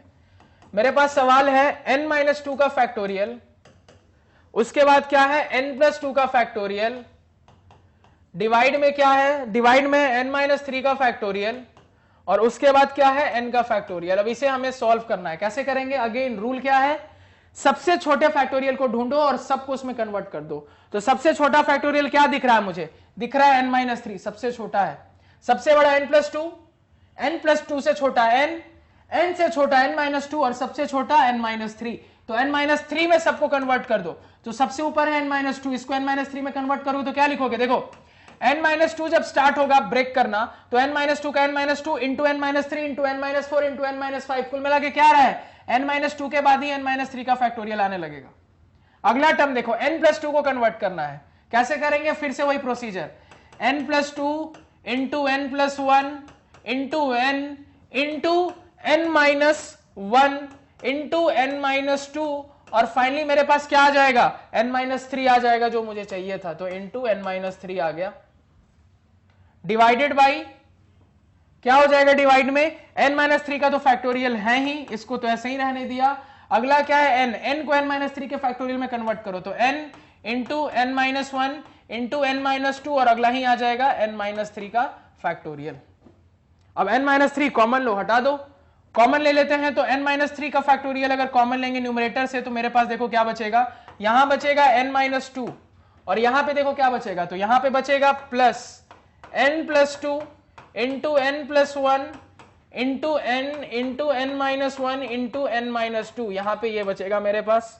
डिवाइडेड बाई डिनोमिनेटर देखो। अब तो डिनोमिनेटर में मुझे क्या दिख रहा है? तो डिनोमिनेटर में मुझे यहां पे दिख रहा है फिर से n माइनस थ्री का फैक्टोरियल कॉमन हो रहा है। तो क्या बचा मेरे पास? यहां से बचा 1 प्लस यहां से बचा n into n minus one into n minus two, इतना बचा हमारे पास। क्लियर है? कोई दिक्कत, कोई समस्या, कोई परेशानी किसी को नहीं होनी चाहिए। बिल्कुल सिंपल स्टफ है, कोई दिक्कत ही नहीं है। अब देखो आगे, ये दोनों क्या हो गए? कैंसिल। तो मेरे पास ये रिजल्ट आ रहा है। तो न्यूमरेटर में आप चाहो तो क्या दिख रहा है? n माइनस टू कॉमन हो रहा है, तो आप चाहो तो कॉमन निकाल लो। तो कॉमन निकालोगे तो n माइनस टू, और यहां क्या बचेगा? तो यहां बचेगा 1 प्लस क्या दिख रहा है? n plus two into n plus one into n minus one. क्यों? n-2 तो आपने कॉमन निकाल लिया है, n-2 आपने क्या किया है, कॉमन निकाल लिया है बाहर। तो यहां से अब देखो क्या हो रहा है, ये तो मेरा न्यूमरेटर हो गया, इसको और फर्दर सॉल्व करने की कोई जरूरत नहीं है क्योंकि आपका आंसर इसी फॉर्मेट में होता है, डिवाइडेड बाय डिनोमिनेटर में देखो क्या दिख रहा है, तो 1 plus n into n minus 1 into n minus 2, यहां से तो कुछ कॉमन होता हुआ दिख ही नहीं रहा है, तो सिंपल क्या लिख देंगे, 1 plus n into n minus 1 into n minus 2। आपकी मर्जी है, अगर आपके पास बहुत ज्यादा टाइम है तो आप इसको आराम से पूरा मल्टीप्लाई करके लिख सकते हो, नहीं तो कोई जरूरत नहीं है। इतना ही आंसर मेरा फाइनल आंसर है, इससे ज्यादा उसमें कुछ भी ऊपर नीचे लिखने की जरूरत नहीं है, इतना आंसर लिखना काफी है मेरा। क्लियर है? इसको नोट कर लें, यही मेरा फाइनल आंसर और इससे ज्यादा हमें लिखना नहीं है। समझ में आया? तो सवाल छोटे भी हो सकते हैं, बड़े भी हो सकते हैं, कोई दिक्कत नहीं है, प्रोसीजर हमें एक पता है, बस उस प्रोसीजर को फॉलो करना है। क्लियर है? समझ में आया? नोट कर लिया? आप देखो नेक्स्ट क्वेश्चन क्या है, फाइनल क्वेश्चन। इसमें आपको क्या कहा जा रहा है, तो फाइनल क्वेश्चन में आपको दिया गया है, अब देखिए यहां पे लास्ट सवाल, लास्ट सवाल में क्या करना, आप ये वाली चीज सही कर लेना कि यहां बीच में साइन प्लस है, यानी कि 3 फैक्टोरियल ऊपर हैं, 2 फैक्टोरियल नीचे हैं, ऊपर 3 प्लस के साथ है, नीचे 2 भी प्लस के साथ। अब इसको सॉल्व करना है, कैसे सॉल्व करेंगे, फिर से वही मेथड। क्या मेथड है कि अगर मैं सवाल को लिखूं तो सवाल यहां पे देखो क्या है, n का फैक्टोरियल, उसके बाद प्लस n माइनस 1 का फैक्टोरियल, उसके बाद क्या है प्लस n प्लस 1 का फैक्टोरियल, उसके बाद क्या है डिवाइड में आपके पास n प्लस 1 का फैक्टोरियल, और उसके बाद क्या है आपका n माइनस 2 का फैक्टोरियल। अब इसके बाद हमें आगे सॉल्व करना है, कैसे करेंगे, फिर से क्या कहा था मैंने, सबसे छोटा फैक्टोरियल ढूंढो। सबसे छोटा फैक्टोरियल क्या दिख रहा है, n माइनस 2 दिख रहा है, तो सबको n माइनस 2 में बदल दो, तो बदल लेंगे, n को बदलेंगे तो n into n minus 1 into n minus 2 का फैक्टोरियल, n माइनस 1 को बदलेंगे तो n minus 1 into n minus 2 का फैक्टोरियल, n प्लस 1 को बदलेंगे तो n plus 1 into n minus 1 into n minus 2 का फैक्टोरियल, डिवाइडेड बाय डिनोमिनेटर में देखो क्या आएगा, तो डिनोमिनेटर में आ रहा है n plus 1 into n minus 1 into n minus 2 का फैक्टोरियल। उसके बाद देखो और क्या आ रहा है, यहां पे तो n माइनस 2 है ही, अब सबसे कॉमन निकालो, तो कॉमन निकालोगे तो देखो क्या हो जाएगा, ऊपर भी n माइनस 2 कॉमन, तो यहां पे आपके पास बचेगा क्या क्या बचा, देखो n इंटू n माइनस 1 बचा है, प्लस क्या बचा n माइनस 1 बचा, प्लस क्या बचा n plus 1 into n minus 1 बचा। ये न्यूमरेटर की बात हो गई। डिनोमिनेटर देखो, अब डिनोमिनेटर में मेरे पास अगेन n माइनस 2 का फैक्टोरियल कॉमन हो गया, तो क्या बचा, यहां से बचा है n plus 1 into n minus 1। देखो वीडियो पॉज करके आप भी सॉल्व करके, प्लस 1 यहां से कॉमन, क्योंकि वहां से ये निकालेंगे 1 ही बचेगा, ये हो गया कैंसल। अब देखो यहां पे भी कॉमन हो सकता है, मुझे दिख रहा है n माइनस 1 तीनों में से कॉमन हो सकता है, तो अगर मैं n माइनस 1 कॉमन निकालूंगा तो मेरे पास क्या बचेगा, यहां पे मेरे पास बचेगा n इंटू, यहां से सिर्फ n बचेगा, n माइनस 1 कॉमन हो गया, प्लस यहां से n माइनस 1 कॉमन हो गया तो प्लस 1 बचा, और वहां से देखो n माइनस 1 कॉमन है तो क्या बचा है, n इंटू n प्लस 1 बचा है, डिवाइडेड बाई ये जो डिनोमिनेटर चल रहा है वो तो चल ही रहा है। आगे देखो, क्योंकि डिनोमिनेटर में कुछ भी कॉमन होता नहीं दिख रहा है, अब देखो यहां पे फिर से कॉमन होता दिख रहा है, क्या दिख रहा है, तो आपको यहां पे ये दिखना चाहिए कि n प्लस 1 मैं कॉमन निकाल सकता हूं, क्योंकि n प्लस 1 यहां भी और यहां पे भी है, तो n माइनस 1 पहले से था, n प्लस आपने 1 कॉमन निकाल लिया, तो आपके पास यहां देखो क्या बचा ब्रैकेट के अंदर, n प्लस 1 कॉमन निकालोगे तो यहां से 1 और यहां से n, यानी फिर से n प्लस 1 आ गया, डिवाइडेड बाय जो डिनोमिनेटर में है वो तो चल ही रहा है, तो इसकी वैल्यू क्या आ गई कुल मिला के, तो इसकी वैल्यू आ रही है n minus 1 into n plus 1 दो बार, यानी n प्लस 1 का whole square, divided by denominator में आपका क्या आ रहा था, तो ये आपका आ रहा था n plus 1 into n minus 1 plus 1, ये आपका किस में आ रहा था, डिनोमिनेटर में, तो इसको हमने क्या लिया है, लिख लिया है। क्लियर है सभी को, नोट कर ले इसको,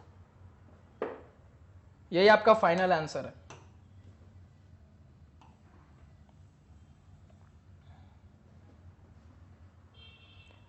तो देखो मजा आया, सिंपल प्रॉब्लम्स थे यहाँ पे, क्या किया हमने, जो कंसेप्ट पढ़ा था ना कि बड़े फैक्टोरियल को छोटे में कन्वर्ट करना है, उसी का यूज किया इनको सॉल्व करने के लिए। तो आई होप आपको चीजें क्लियर है, कोई डाउट नहीं है, और अगर लग रहा है कि कहीं कुछ डाउट है तो आप उस चीज को कमेंट सेक्शन में जरूर बताएं। तो नेक्स्ट क्लास में हम क्या देखेंगे, अब हमने अभी तक क्या सीखा था, देखो हमने सीखा था लोअर से हायर और उसके बाद इसको सॉल्व करना सीखा। अब नेक्स्ट क्लास में हम क्या सीखेंगे, कि हमने हायर से लोअर देखा था, अब हम देखेंगे लोअर से हायर फैक्टोरियल पे कभी जाना हो तो क्या करेंगे, यानी कि छोटे फैक्टोरियल से बड़े फैक्टोरियल पे जाना है तो कैसे ऑपरेट करेंगे वो अब हम सीखेंगे। ठीक है, तो अगर कंप्लीट कोर्स के लिए आप क्या कर सकते हैं, मैग्नेट ब्रेन्स प्लस को ज्वाइन कर सकते हैं। Thank you. हेलो फ्रेंड्स, मैं हूं प्रिंस और स्वागत करता हूं आपका मैग्नेट ब्रेन्स में। हम क्या देख रहे हैं, तो हम बेसिकली क्लास 11 में अपना नया चैप्टर बाइनोमियल थ्योरम देख रहे थे, जहां पे उससे पहले हम फैक्टोरियल का कंसेप्ट पढ़ रहे थे, क्योंकि यही कंसेप्ट आगे जाके हमारे बाइनोमियल थ्योरम में मदद करने वाला है। अब देखो यहाँ पे, तो यहाँ पे जब हम बाइनोमियल आज क्या देखेंगे, तो हमने बहुत सारी चीजें पढ़ ली फैक्टोरियल के बारे में। फैक्टोरियल क्या होता है, छोटे फैक्टोरियल से बड़े में कैसे कन्वर्ट करना है, बड़े से छोटे में कैसे कन्वर्ट करना है, कुछ जनरल प्रॉब्लम्स देखे फैक्टोरियल से रिलेटेड। अब यहाँ पे हम क्या देखेंगे ना, अब यहाँ पे हम जानेंगे कि ये बाइनोमियल कोफिशिएंट क्या होता है। ठीक है, क्या होता है बाइनोमियल कोफिशिएंट, उसको हमें समझना है। क्लियर है? अब यहाँ पे बात को समझो कि देखो बाइनोमियल कोफिशिएंट होता क्या है।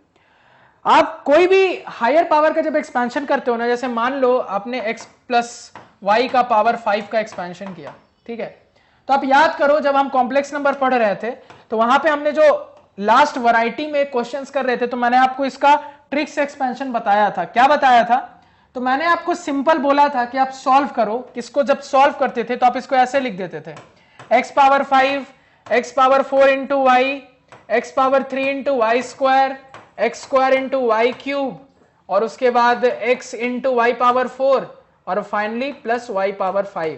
और अगर कोफिशिएंट की बात करें तो आप क्या क्या कोफिशिएंट लिखते थे, पहला का 1, दूसरा का क्या लिखते थे प्लस 5 1 जा 5 divided by 1 5, 20 divided by 2 10, 30 divided by 3 10, plus उसके बाद 20 divided by 4 5, 20 divided by 4 5, plus उसके बाद क्या लिखते थे, उसके बाद फाइनली हम लिखते थे यहां पे 5 1 जा 5 डिवाइडेड बाई 5 यानी कि 1। ये हमारा रिजल्ट आता था। तो कभी भी जो हम इस तरीके से एक्सपेंशन लिखते हैं ना, तो आप देखोगे एक इसका वेरिएबल पार्ट है और एक कांस्टेंट पार्ट है। एक हमेशा एक वेरिएबल पार्ट है, एक कांस्टेंट पार्ट है। तो हमेशा याद रखना, जो कांस्टेंट पार्ट मल्टीप्लाइड रहता है ना वेरिएबल पार्ट से, जो कांस्टेंट पार्ट मल्टीप्लाइड रहता है वेरिएबल पार्ट से, वो क्या कहलाता है, उसका कोएफिशिएंट कहलाता है। क्या कहलाता है, उसका कोएफिशिएंट। यानी कि इस वेरिएबल पार्ट से जो इसका कांस्टेंट पार्ट मल्टीप्लाइड है, वही उसका क्या कहलाता है, कोएफिशिएंट कहलाता है। और इस तरह का जो एक्सपेंशन होता है ना, ये एक्सपेंशन होता है बाइनोमियल एक्सपेंशन। क्या इसको कहते हैं, बाइनोमियल एक्सपेंशन। तो इसी वजह से इन कोएफिशिएंट्स को क्या कह देते हैं, कई बार बाइनोमियल कोएफिशिएंट्स भी कह सकते हैं, बाइनोमियल कोएफिशिएंट्स भी कह देते हैं हम। क्लियर है? यानी कि ये बाइनोमियल कोएफिशिएंट्स और कुछ नहीं है, ये जो मेरे एक्सपेंशन का वेरिएबल पार्ट होता है ना, या ये कह लो मेरे एक्सपेंशन में जो पावर वाले टर्म्स होते हैं उसके साथ मल्टीप्लाइड जो कांस्टेंट टर्म होता है, यही मेरा कोएफिशिएंट या नॉर्मली बाइनोमियल कोएफिशिएंट कहलाता है। तो ये एक्चुअली सॉल्व होने के बाद ऐसा दिख रहा है 10 5 1, ये ऐसा था नहीं। ये कैसा था पहले, तो ये कुछ इस टाइप का था, NC0 NC1 NC2, ये कुछ इस टाइप का था। तो एक्चुअली में ये इस टाइप का था, तो सॉल्व होके ऐसा बन गया। अब ये क्यों ऐसा बना, क्या ऐसा बना, अब हम आ जाते हैं फाइनली इसको समझने के लिए बाइनोमियल कोएफिशिएंट्स पे। अब यहां पे ध्यान से देखो, तो मान लो आपको कहीं पे इस तरीके से लिखा हुआ है, क्या लिखा हुआ है, NCR। क्या लिखा हुआ है, NCR। तो इसका क्या मतलब है, इसका मतलब यह होता है कि यही पूरा का पूरा मेरा क्या कहलाता है, बाइनोमियल कोएफिशिएंट कहलाता है, जो कि हमने देखा। अब इस बाइनोमियल कोएफिशिएंट पे कौन क्या सी चीजें हैं, तो ध्यान रखना, ये जो ऊपर में n बोल रहा हूं ना मैं, ये n क्या कहलाता है, अपर सफिक्स, और ये जो r होता है वो लोअर सफिक्स होता है। क्लियर है? ये n अपर सफिक्स है, ये r लोअर सफिक्स है। अब इसके बाद ये NCR कहीं बोल दिया गया है, ये NCR का फॉर्म कहीं बोल दिया गया है, तो इसे हम समझते क्या है, इसको कैसे लिखते हैं, तो ध्यान देना, ये चीज को एक्चुअली लिखने का मतलब होता है कि कहीं पे भी आपको बोल दिया जाए इस तरीके से NCR, इसका मतलब है कि इसको जब हम सॉल्व करते हैं तो देखो क्या लिखते हैं, हम इसको सॉल्व करके फैक्टोरियल के टर्म में लिखते हैं। और लिखने का तरीका होता है फैक्टोरियल n, यानी कि जो न्यूमरेटर में है, ये जो आपका ऊपर में है अपर सफिक्स, उसका factorial, divided by factorial r, यानी कि लोअर सफिक्स का factorial, into factorial of, denominator में ही, into factorial of n minus r। इसका क्या मतलब है, अपर सफिक्स का factorial divided by lower suffix का फैक्टोरियल, और डिनोमिनेटर में ही into upper suffix minus lower suffix का फैक्टोरियल। यानी इसी चीज को मैं लिखना चाहूं तो ऐसा बोल सकता हूं, क्या, अपर सफिक्स का फैक्टोरियल, अपर सफिक्स का factorial divided by lower suffix, मान लो ls से रिप्रेजेंट कर रहा हूं मैं, मान लो यहां पे मैं नोटिफिकेशन यूज कर देता हूं कि मेरा ls है लोअर सफिक्स, ls है मेरा लोअर सफिक्स और मेरा us है अपर सफिक्स, अपर सफिक्स।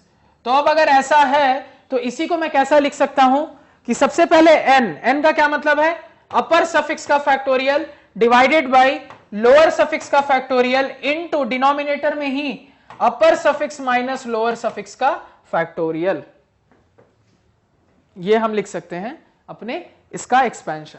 तो कहीं पे भी इस तरीके से लिखा रहे ना एनसी टाइप की चीज, NCR, NC0, NC1, NC2 कुछ भी हो सकता है, 5C3, 5C2 इस टाइप की चीज आप देखते होगे, तो उसका यही मतलब होता है कि वो चीज फैक्टोरियल में कन्वर्ट की जा सकती है। और कैसे की जा सकती है, तो मेरे NCR के फॉर्म में n हमेशा ऊपर में है, ऊपर का सफिक्स कहलाया, नीचे है, नीचे का सफिक्स कहलाया, अपर सफिक्स लोअर सफिक्स। क्लियर है। और इसका एक्सपेंशन क्या हुआ, factorial n bye factorial r into factorial n minus r। या तो आप ऐसे याद रखो या ऐसे याद रखो, क्या, अपर सफिक्स का factorial divided by lower suffix का फैक्टोरियल और डिनोमिनेटर में ही into upper suffix minus lower suffix का फैक्टोरियल। क्लियर है। अब देखो यहां से मैं आपको कुछ बातें बता रहा हूं, उस पर ध्यान देना। तो आपको बेसिकली आपके दिमाग में ना ये वाला फॉर्मेट याद होना चाहिए एटलीस्ट, क्या कि ये फैक्टोरियल एनसीआर का मतलब क्या होता है, ये आपको बिल्कुल दिमाग में होना चाहिए कि अपर सफिक्स का factorial divided by lower suffix का factorial into upper minus lower suffix का फैक्टोरियल। अब जो कह रहा हूं ध्यान से सुनो। तो यहां से हमने फैक्टोरियल के बारे में कुछ चीजें पढ़ी थी, अगर आपको याद हो तो हमने फैक्टोरियल के बारे में कुछ चीजें पढ़ी थी। अगर उस कंसेप्ट को यहां पे लगाएं और आपसे मैं पूछूं कि n और r के बारे में क्या क्या कंडीशन होनी चाहिए, भाई अब कुछ भी है तो n r कोई नंबर ही होगा, n r कोई ना कोई नंबर ही होगा, तो n और r की कोई कोई कंडीशन होनी चाहिए। क्या क्या कंडीशन होनी चाहिए, तो ध्यान दो, आप n का भी फैक्टोरियल ले रहे हो, r का भी फैक्टोरियल ले रहे हो, इतना तो पक्का है इसका मतलब कि n और r कभी भी नेगेटिव नहीं हो सकता, क्योंकि हमने पढ़ा है कि हम नेगेटिव नंबर्स का फैक्टोरियल नहीं ले सकते। और उसमें भी n और r को क्या होना पड़ेगा, इंटीजर होना पड़ेगा। क्या होना पड़ेगा, इंटीजर।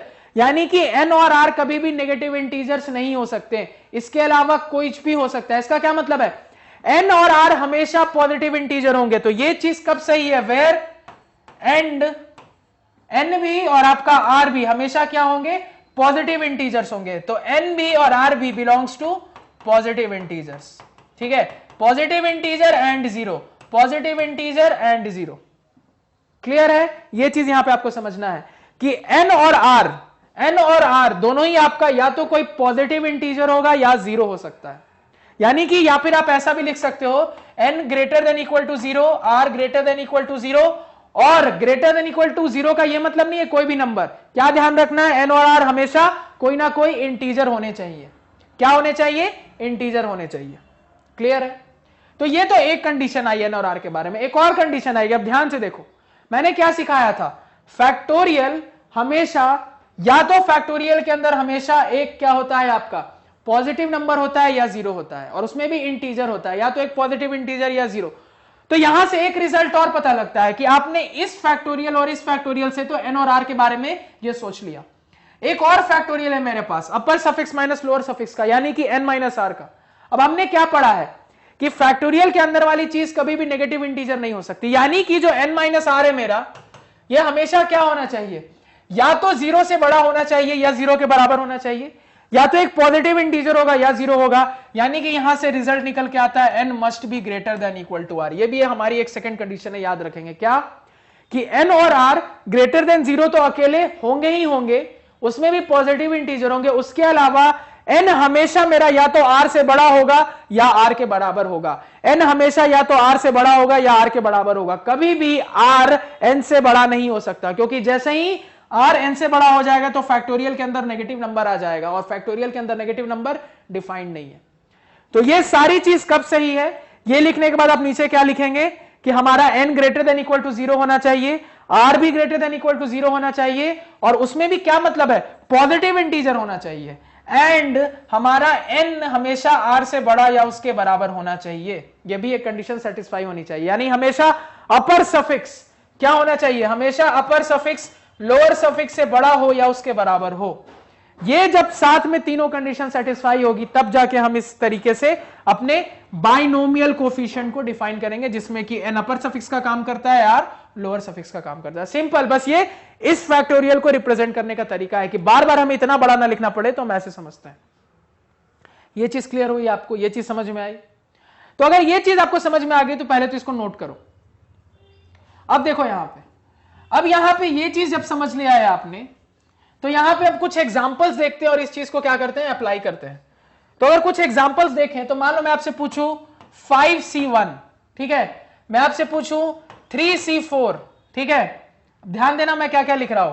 मैं आपसे पूछूं 6C3 और मैं आपसे पूछूं मान लो 5C0, ठीक है, इस तरीके से मैं आपसे पूछ रहा हूं, इसकी वैल्यूज बताओ, तो क्या बोलोगे? क्या हमने फॉर्मूला पढ़ा था सर?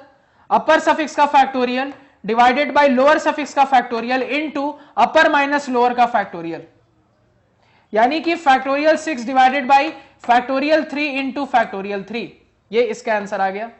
इसी तरीके से इसको देखें, तो इसको देखेंगे तो अपर सफिक्स का factorial divided by lower suffix का factorial into upper minus lower suffix का फैक्टोरियल, यानी कि factorial 5 divided by factorial 1 into factorial 5 minus 1 यानी कि 4। ये इसका आंसर। इसी तरीके से देखो, अभी इसको नहीं देखेंगे, अभी उसको देखेंगे, इसको हम बाद में समझेंगे कि इसमें क्या दिक्कत है। इसको देखो, इसको लिखोगे फिर से अपर सफिक्स का factorial divided by lower suffix का factorial into upper minus lower suffix का फैक्टोरियल, यानी कि factorial 5 divided by factorial 0 into factorial 5 minus 0 यानी कि 5। क्लियर है? सॉल्व करना समझ लिया। अब देखो ये चीज को अगर आप यहां पे लिखोगे तो ये चीज गलत लिखी है। क्यों गलत लिखी है? अभी हमने जस्ट देखा था कि कभी भी एनसीआर का फॉर्म रहे तो एन हमेशा आर से बड़ा होना चाहिए, कभी भी आर एन से बड़ा नहीं होगा। यहां पे देखो आर एन से बड़ा हो गया है। और अगर आप चाहो तो इसको चेक भी कर लेते, अगर आप इसको सॉल्व करने जाओगे तो आप क्या लिखोगे? 3 का factorial divided by lower suffix का factorial into upper minus lower suffix का फैक्टोरियल, तो 3 माइनस 4 माइनस 1 होगा। माइनस 1 का फैक्टोरियल डिफाइंड है क्या? नहीं है, तो ये फैक्टोरियल नहीं बताया जा सकता। क्या गलती थी इसमें? यहां जो मैंने आर लिखा उसको मैंने एन से बड़ा कर दिया, जो कि कभी नहीं हो सकता। हमेशा जो भी लिखेंगे फैक्टोरियल, जो मेरा आर है हमेशा एन से छोटा है, जो मेरा आर है हमेशा एन से छोटा है, ये नॉर्मली कभी भी। अब आप यहां से क्या हो गया, सॉल्व करना सीख चुके हो। अब यहां से बहुत आसानी से आप चीजों को क्या कर सकते हो, सॉल्व कर सकते हो। समझ में आया? क्लियर है? अब देखो इसको आप फर्दर भी सॉल्व कर सकते हो, कि इसको फर्दर सॉल्व करने के लिए देखो मैं क्या करूंगा, फिर से जो आपको चीजें बताई अप्लाई करूंगा। क्या दिमाग लगाया था मैंने, याद करो। मान लो मुझे इसको आगे फर्दर सॉल्व करना है, वैल्यू बतानी है, तो कैसे बताएंगे?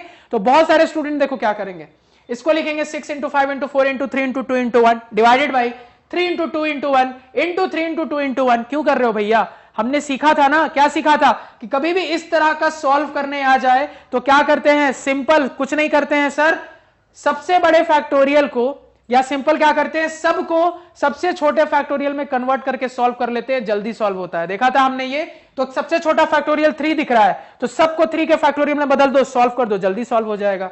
उसी तरीके से यहां देखो, सबसे छोटा फैक्टोरियल क्या दिख रहा है, 4 दिख रहा है, तो सबको क्या कर दो आप, सबसे छोटा फैक्टोरियल में कन्वर्ट कर दो और सॉल्व कर दो। क्यों? 1 का फैक्टोरियल तो 1 ही हो जाएगा, कोई फर्क नहीं पड़ेगा। तो बचा क्या उसके बाद, 4 का फैक्टोरियल, तो उस तरीके से कन्वर्ट कर दिया। फिर इस तरीके से यहां पे देखो, 0 का फैक्टोरियल 1 हो जाएगा, 5 का फैक्टोरियल 5 से कैंसिल हो जाएगा।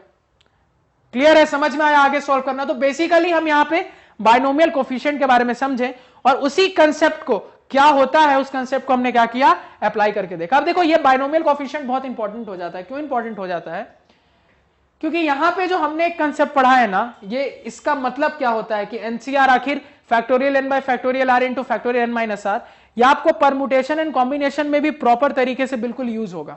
ये सारी चीजें एक तरीके से समझ लो कि आप परमुटेशन कॉम्बिनेशन का 30% पार्ट यहीं पे सॉल्व कर ले रहे हो। 20 से 30% पार्ट बाइनोमियल में ही आप देख लोगे, तो वहां पे जो 20-30% पार्ट है वो यहां पे भी हमारा क्या हो रहा है, सॉल्व हो रहा है। क्लियर हो गई चीजें? समझ में आ गई? कोई डाउट, कोई दिक्कत, कोई समस्या नहीं होनी चाहिए। क्लियर हो गया? अब देखो बाइनोमियल कोफिशिएंट जब हम एक्सपेंशन करते हैं ना, तो एनसीआर के टर्म्स में लिखते हैं। जब मैं आपको परमुटेशन पढ़ाऊंगा तो आपको और चीजें क्लियर होंगी। लेकिन एक और टाइप की चीज होती है, क्या होती है, एनपीआर टाइप की चीज होती है। जैसे एनसीआर है ना, तो एक एनपीआर टाइप की चीज होती है। अब देखो जब एनपीआर टाइप की चीज होती है ना, तो यहां पे समझना, जब इसको हम एक्सपेंड करते हैं तो क्या लिखते हैं, factorial N divided by factorial N minus r. इसको आप याद रखेंगे कि जिस तरीके से परमुटेशन कॉम्बिनेशन में वो पढ़ना है ना, ये भी एक इंपॉर्टेंट रिलेशन है जो हम याद रखेंगे। कहीं पे भी एन सी ना लिख के एनपीआर बोल दे तो हम इसका क्या मतलब समझेंगे, factorial N divided by factorial N minus r, simple, factorial N divided by factorial N minus r. Again तो यहां से मैं क्या कह सकता हूं कि यहां से एक चीज तो क्लियर है कि सर मेरा n greater than equal to 0 होना चाहिए, मेरा r भी ग्रेटर देन इक्वल टू 0 होना चाहिए, एक पॉजिटिव इंटीजर होना चाहिए, और मेरा n माइनस आर भी 0 से बड़ा होना चाहिए, यानी यहां भी n should be greater than equal to r। तो ये भी याद रखना बहुत इंपॉर्टेंट चीज है कि ये इस फॉर्म में लिखा होता है, यानी कहीं अगर लिखा रहे आपका 5p2 5pr, एनसीआर का फॉर्म है तो 5pr, तो क्या लिखोगे इसको, factorial 5 divided by factorial 5 minus 2, यानी कि ये कितना आ गया, फैक्टोरियल 5 डिवाइडेड बाय फैक्टोरियल 3। तो सॉल्व करोगे तो क्या करोगे, फैक्टोरियल 3 में कन्वर्ट कर दो, तो क्या लिखोगे इसको, 5 into 4 into factorial 3 divided by factorial 3, cut गया, 5 4 जा 20, आंसर। समझ में आया। तो यहां पे हमने बाइनोमियल कोफिशिएंट समझा, और दो टाइप के जो बाइनोमियल कोफिशिएंट हमें पढ़ने हैं, एक तो एनसीआर वाला और एक एनपीआर वाला। दोनों का मतलब समझा कि दोनों का मतलब क्या होता है, और दोनों की कंडीशन भी देख ली। तो अब इसके बाद क्या करेंगे, अब इसके बेसिस पे कुछ रिजल्ट्स इंपॉर्टेंट डिराइव करेंगे जिसको हम आगे बाइनोमियल एक्सपेंशन में यूज करने वाले हैं। क्लियर है। तो आई होप आपको चीजें क्लियर है, कोई डाउट नहीं है। अगर लग रहा है कहीं कुछ क्लियर नहीं है तो आप कमेंट सेक्शन में जरूर नोटिफाई करें। तो आज के पढ़ाए हुए नोट्स आप हमारी ऑफिशियल वेबसाइट magnetbrains.com से डाउनलोड कर सकते हैं, जिसका लिंक वीडियो के डिस्क्रिप्शन में है। magnetbrains.com पे आपको क्लास 4 से लेकर 12 तक सारे सब्जेक्ट्स और कोर्सेज मिल जाते हैं सिस्टमैटिक ऑर्डर में अरेंज्ड, और इसके अलावा आप कंप्लीट कोर्स के लिए मैग्नेट ब्रेन्स प्लस में जरूर अपग्रेड करें। Thank you. हेलो फ्रेंड्स, मैं हूं प्रिंस और स्वागत करता हूं आपका मैग्नेट ब्रेन्स में। हम क्या देख रहे हैं, तो हम बेसिकली क्लास 11 में मैथमेटिक्स का अपना नया चैप्टर बाइनोमियल देख रहे हैं, जहां पे हम क्या डिस्कस कर रहे थे, तो जहां पे हम अब कहां तक पहुंच गए थे, बाइनोमियल कोफिशिएंट के मीनिंग को समझना हम देख चुके थे कि आखिर एनसीआर होता क्या है, एनपीआर क्या होता है, किस तरीके से लिखते हैं और सॉल्व करते हैं। अब देखो यहां पे कुछ बेसिक बाइनोमियल कोफिशिएंट हमें देखना है। क्या क्या देखना है समझो। तो यहां से एक पैटर्न आपको दिखेगा, और वो पैटर्न मैं आपको दिखाना चाह रहा हूं, इसलिए बहुत इंपॉर्टेंट है, ध्यान देना। मुझे क्या करना है ना, इन बाइनोमियल कोफिशिएंट की वैल्यू निकालनी है। अब थोड़ा एक एक करके वैल्यू निकालते हैं। देखो सबसे पहला क्या क्वेश्चन है, NC0, इसकी वैल्यू बतानी है। क्या बता दोगे, हमने पढ़ा था, साइड में लिख देता हूं, क्या पैटर्न पढ़ा था कि कहीं पे भी एनसीआर रहे तो इसका मतलब होता है factorial n divided by factorial r into factorial n minus r। तो अगर इस पैटर्न पे इसको एक्सपैंड करें तो क्या बोलेंगे, factorial n divided by factorial 0 into factorial n minus 0। तो यहां से कितना आ गया, factorial n divided by factorial 0 हमने पढ़ा था क्या होता है 1, 1 इंटू n माइनस 0 का फैक्टोरियल यानी कि n ही आ गया, तो ये कैंसिल हो गया, कितना आ गया 1 बाई 1 यानी कि 1। तो NC0 की वैल्यू कितनी आ रही है, 1 आ रही है। अगला सवाल देखते हैं, n minus 3C0, n minus 3C0, इसको कैलकुलेट करना। अब देखो यहां पे क्या हो रहा है, अगेन इसी तरीके से एक्सपैंड करेंगे तो factorial of upper suffix divided by factorial of lower suffix into factorial of upper suffix minus lower suffix. तो कितना हो रहा है, factorial of n minus 3 factorial 0 1 into ये भी n माइनस 3, तो n माइनस 3 से कट गया, फिर से आंसर 1 आ गया, इसका भी आंसर 1 आ गया। अगला सवाल देखते, इतना नोट कर लो। अगला सवाल देखते हैं, अगला सवाल क्या है, n plus 2C0, n plus 2C0, इसको सॉल्व करना है। अपर सफिक्स का factorial divided by lower suffix का factorial into upper suffix minus lower suffix का फैक्टोरियल, फिर से न्यूमरेटर में n प्लस 2 का फैक्टोरियल डिवाइडेड बाय 0 का फैक्टोरियल 1 इंटू n प्लस 2 का फैक्टोरियल, फिर से ये कट गया, आपके पास कितना आ गया, 1 आ गया। क्या दिख रहा है, ये भी 1। अब आपको कुछ देखना चाहिए, बहुत इंपॉर्टेंट चीज, क्या देखना चाहिए, तो पहले इतना नोट कर लो। अब अगर आपने इतना नोट कर लिया तो देखो आपको क्या देखना चाहिए। अब आपको यहां पे डायरेक्टली एक चीज दिखनी चाहिए, और वो चीज ये होगी कि कभी भी मेरे पास ऐसा होना कि NC0 का फॉर्मेट बने। ये कुछ भी हो सकता है, ये n यहां पे कुछ भी हो, यहां पे n कुछ भी हो, फर्क नहीं पड़ता है, कुछ भी रहे n फर्क नहीं पड़ता है। अगर लोअर सफिक्स 0 है ना, अगर लोअर सफिक्स 0 है तो उस पूरे बाइनोमियल कोफिशिएंट की वैल्यू हर बार देखो क्या आ रही है, 1 निकल के आ रही है। तो फर्क नहीं पड़ रहा कि यहां अपर सफिक्स क्या है, फर्क नहीं पड़ रहा अपर सफिक्स क्या है। अगर मेरा लोअर सफिक्स 0 है तो वैल्यू हमेशा 1 निकल के आती है, और इस चीज को हमें एज अ रिजल्ट याद रखना है कि अगर मेरे बाइनोमियल कोफिशिएंट का लोअर सफिक्स 0 है, अपर सफिक्स क्या है फर्क नहीं पड़ता, तो वैल्यू हमेशा क्या आएगी, 1 आएगी। तो आप इसकी वैल्यू क्या बताओगे, 1 बताओगे। इस पॉइंट को नोट कर लो कहीं पे। क्लियर है कि जो हमारी NC0 की वैल्यू होती है, तो बस आप इसको ऐसे याद रख सकते हो कि यहां पे C लिखोगे, यहां पे अपर सफिक्स, यहां पे lower suffix, is equal to क्या बता दोगे 1 व्हेन, ठीक है, व्हेन क्या लिखोगे, लोअर सफिक्स इक्वल टू 0। जब भी लोअर सफिक्स 0 होगा तो अपर सफिक्स क्या है, फर्क नहीं पड़ता है, वैल्यू हमेशा क्या आएगी आपकी 1 निकल के आएगी। इसको कहीं पे नोट कर लो, जहां पे मैंने आपको बताया था एब्रिविएशन, इसका मतलब है अपर सफिक्स, इसका मतलब है लोअर सफिक्स। क्लियर है, या तो इस तरीके से याद रखो, समझ में आ गई चीज है। अब देखो, अब ये एक वैरायटी हमने देखी जिसका हमने देखा कि लोअर सफिक्स हमेशा 0 रहे तो क्या होता है, हमेशा आंसर 1 निकल के आता है। अब देखो, अब जो नेक्स्ट वैरायटी उसमें क्या देख रहे हो, लोअर सफिक्स सबका 1 है। अब अगर 1 होता है तो देखो आंसर क्या आता है, इसको देखते हैं। सबसे पहला क्वेश्चन क्या है, NC1, इसको कैलकुलेट करते हैं। तो सबसे पहला क्वेश्चन देखते हैं NC1। देखो यहां पे NC1 क्या हो जाएगा, factorial upper suffix divided by lower suffix का factorial into upper minus lower suffix का फैक्टोरियल। तो कितना आ रहा है, फैक्टोरियल n डिवाइडेड बाय 1 का फैक्टोरियल 1 ही होता है, तो 1 इंटू समथिंग समथिंग हो जाएगा। डिनोमिनेटर में कितना आ गया, n-1 का फैक्टोरियल, क्योंकि 1 इससे मल्टीप्लाई हो गया। अब देखो, इसको हमने सॉल्व करना सीखा था, मैंने आपको सिखाया था, कभी भी एक फैक्टोरियल बाय दूसरा फैक्टोरियल रहे तो क्या करते हैं, कुछ नहीं करना है, सबको लोअर फैक्टोरियल में बदल दो।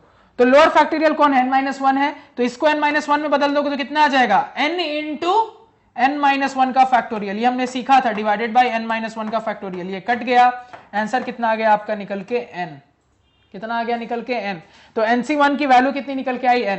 नेक्स्ट क्वेश्चन देखते हैं। नेक्स्ट क्वेश्चन कह रहा है मुझे n+2c1 निकालना है। देखो n+2c1 की वैल्यू निकालते हैं। अगेन अपर सफिक्स का factorial divided by lower suffix का factorial into upper minus lower का फैक्टोरियल। कितना आ गया, ऊपर में n+2 का फैक्टोरियल, डिनोमिनेटर में 1 का फैक्टोरियल 1 ही आ जाएगा, इनटू इसकी वैल्यू क्या हो जाएगी, n+2 - 1 यानी n+1 का फैक्टोरियल। यानी ये कुल मिला के कितना आ गया, n+2 का फैक्टोरियल डिवाइडेड बाय n+1 का फैक्टोरियल। अब देखो, इसको सॉल्व करोगे, फिर से क्या करेंगे, सबको क्या करेंगे, लोअर फैक्टोरियल में बदल देंगे। तो n+2 को n+1 फैक्टोरियल में बदलना है, क्या करेंगे, तो n+2 इंटू n+1 का ही आगे फैक्टोरियल हो जाएगा, इंटू n+1 का ही आगे फैक्टोरियल हो जाएगा। ये सारी चीज हमने अपने लास्ट क्लासेस में करनी सीखी है, कुछ नया नहीं बता रहा मैं। डिवाइडेड बाई n+1 का फैक्टोरियल, तो ये n+1 का फैक्टोरियल कट गया, आपके पास रिजल्ट कितना आया, n+2 आया। तो सबका थोड़ा एक बार रिजल्ट लिखते जाते हैं।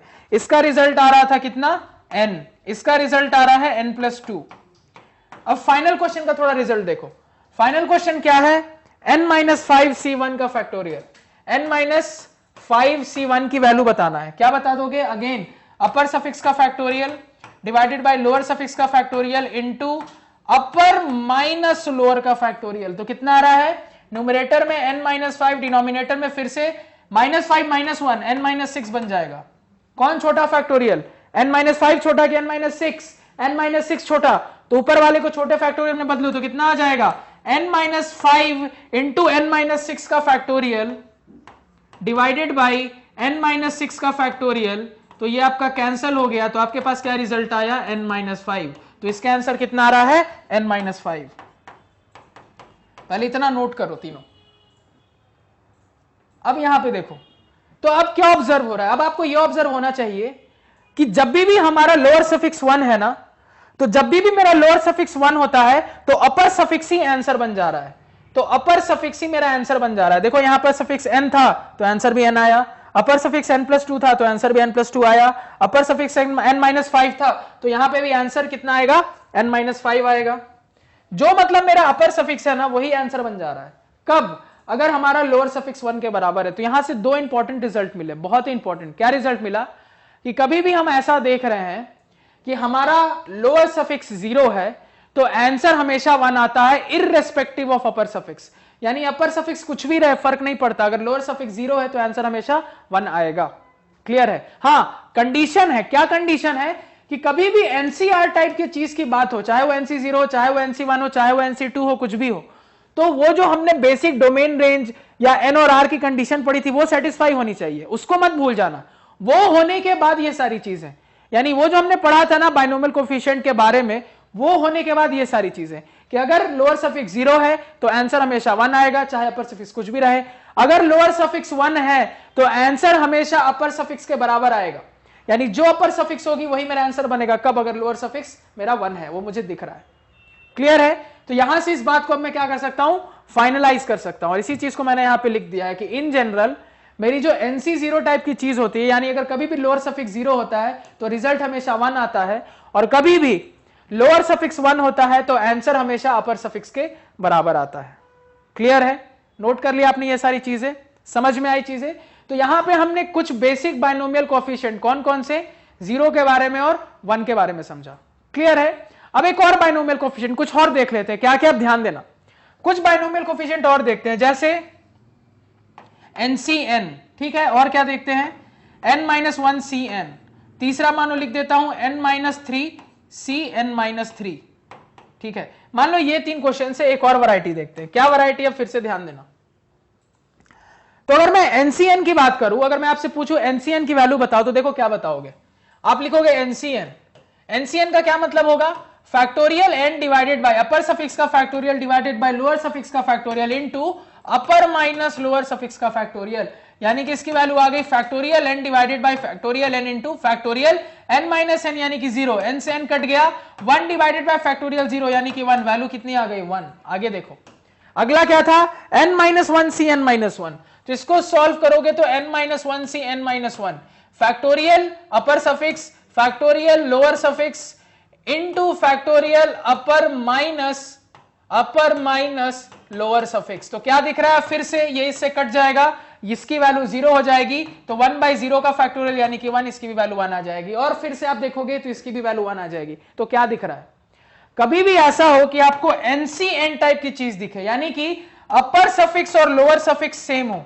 अपर सफिक्स और लोअर सफिक्स सेम हो बाइनोमियल कोएफिशिएंट में, तो उसकी भी वैल्यू हमेशा क्या आती है, 1 निकल के आती है। उसकी भी वैल्यू हमेशा क्या निकल के आती है, 1 निकल के आती है, यानी इसकी भी वैल्यू 1, इसकी भी वैल्यू 1, इसकी भी वैल्यू 1। कभी भी ऐसा हो कि अपर और लोअर सफिक्स सेम हो जाए तो वैल्यू 1 आती है। तो 3 मेन रिजल्ट जो बहुत काम के होते हैं, क्या, अगर लोअर सफिक्स 0 है तो हमेशा आंसर 1 आएगा, अगर लोअर सफिक्स 1 है तो आंसर हमेशा जो अपर सफिक्स होगा वही बन जाएगा, और अगर लोअर और अपर सफिक्स सेम है तो भी आंसर हमेशा किसके इक्वल आएगा, 1 के इक्वल आएगा। क्लियर है? समझ में आया? क्लियर होना चाहिए। तो ये यहां पे हमने सीखा कुछ बेसिक बाइनोमियल कोएफिशिएंट्स की वैल्यू, कि बार बार कैलकुलेट नहीं करेंगे, क्योंकि अब ये बेसिक हमें पता लग गया तो हम डायरेक्टली आंसर बता सकते हैं इन वैल्यूज को, और ये बहुत हेल्पफुल रहेगा हमारे लिए। अब नेक्स्ट क्लास में क्या डिस्कस करेंगे, तो देखो नेक्स्ट क्लास में हम यहां पे डिस्कस करेंगे कुछ जनरल बाइनोमियल कोएफिशिएंट की वैल्यू, कहां पे 2 पे 3 पे, एक बार देखेंगे किस तरीके से कैलकुलेट करते हैं, और यहां से एक जनरल रिजल्ट आएगा कि बार बार हमें फैक्टोरियल ना लेना पड़े, डायरेक्ट अभी कभी आंसर लिखने की जरूरत पड़ जाए तो कैसे लिखेंगे वो हम समझेंगे। तो उस सारी चीजों को क्या करेंगे, नेक्स्ट क्लास में डिस्कस करेंगे। तो आई होप आपको चीजें क्लियर है, कोई डाउट नहीं, अगर लग रहा है कहीं कुछ क्लियर नहीं हुआ तो आप कमेंट सेक्शन में इस चीज को जरूर बताएं। तो आज के पढ़ाए हुए नोट्स आप हमारी ऑफिशियल वेबसाइट magnetbrains.com से डाउनलोड कर सकते हैं, जिसका लिंक वीडियो के डिस्क्रिप्शन में है। magnetbrains.com पे आपको क्लास 4 से लेकर 12 तक सारे सब्जेक्ट्स और कोर्सेज मिल जाते हैं, सिस्टमैटिक ऑर्डर में अरेंज्ड, और इसके अलावा आप कंप्लीट कोर्स के लिए मैग्नेट ब्रेन्स प्लस में जरूर अपग्रेड करें। Thank you. हेलो फ्रेंड्स, मैं हूं प्रिंस और स्वागत करता हूं आपका मैग्नेट ब्रेन्स में। हम क्या देख रहे थे, तो हम बेसिकली क्लास 11 में मैथमेटिक्स का अपना चैप्टर बाइनोमियल थ्योरम देख रहे थे, जहां पे हमने लास्ट क्लासेस में बाइनोमियल कोएफिशिएंट से स्टार्ट कर दिया, और कुछ बेसिक बाइनोमियल कोएफिशिएंट की वैल्यू सीधे ध्यान में रखना है वो हमने सीखा। कैलकुलेट करना हम जानते हैं, बहुत अच्छे से जानते हैं, लेकिन कई बार हमें डायरेक्टली जरूरत पड़ती है, तो जब डायरेक्टली जरूरत पड़ेगी तो हम सीधे वहां से वैल्यू उठा सकते हैं। अब देखो यहाँ पे हम सीखेंगे कि कुछ बेसिक बाइनोमियल कोएफिशिएंट लिखे हैं, उसको सॉल्व करने के लिए हम फैक्टोरियल के टर्म में लिखते हैं। अब यहाँ पे हम सीखेंगे बिना फैक्टोरियल लिखे हम सीधे आंसर पे आ सकते हैं। अब कैसे आ सकते हैं वो हमें सीखना है। अब कैसे देखेंगे, अब उसको ध्यान से देखते जाना। जैसे सबसे पहला क्वेश्चन है NC2, इसकी वैल्यू बतानी है। तो देखो NC2 की वैल्यू क्या बताओगे, ये बहुत इंपॉर्टेंट क्लास है, ध्यान रखना कि बाइनोमियल कोएफिशिएंट की डायरेक्टली वैल्यू आप लिख पाओगे बिना फैक्टोरियल के, विदाउट फैक्टोरियल, मतलब फैक्टोरियल में कन्वर्ट नहीं करना है, डायरेक्टली रिजल्ट लिख पाओगे विदाउट फैक्टोरियल।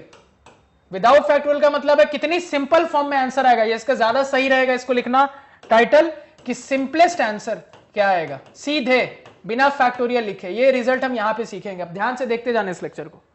अब जैसे NC2 लिखना है तो आप आंसर क्या बताते थे, factorial n divided by factorial 2 into factorial upper minus lower यानी कि n-2। तो इसको थोड़ा सॉल्व करो।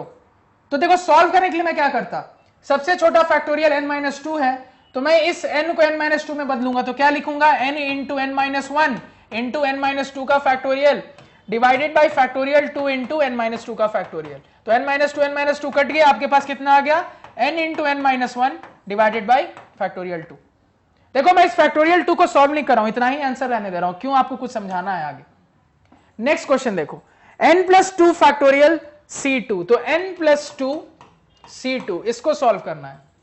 देखते हैं अगेन क्या लिखेंगे, factorial n+2 divided by factorial 2 into factorial n+2 minus 2 upper minus lower, तो कितना आ गया, ऊपर आ रहा है n+2 का फैक्टोरियल, डिनोमिनेटर में कितना आ रहा है आपका 2 का फैक्टोरियल इंटू यहां n का फैक्टोरियल, तो कितना आ गया n+2 into n+1 into factorial n आप लिखोगे divided by factorial 2 into factorial n लिखोगे, n से n कट जाएगा, आपके पास आ जाएगा n+2 into n+1 divided by 2 का फैक्टोरियल, ये आपका क्या आ जाएगा, आंसर आ जाएगा इसका।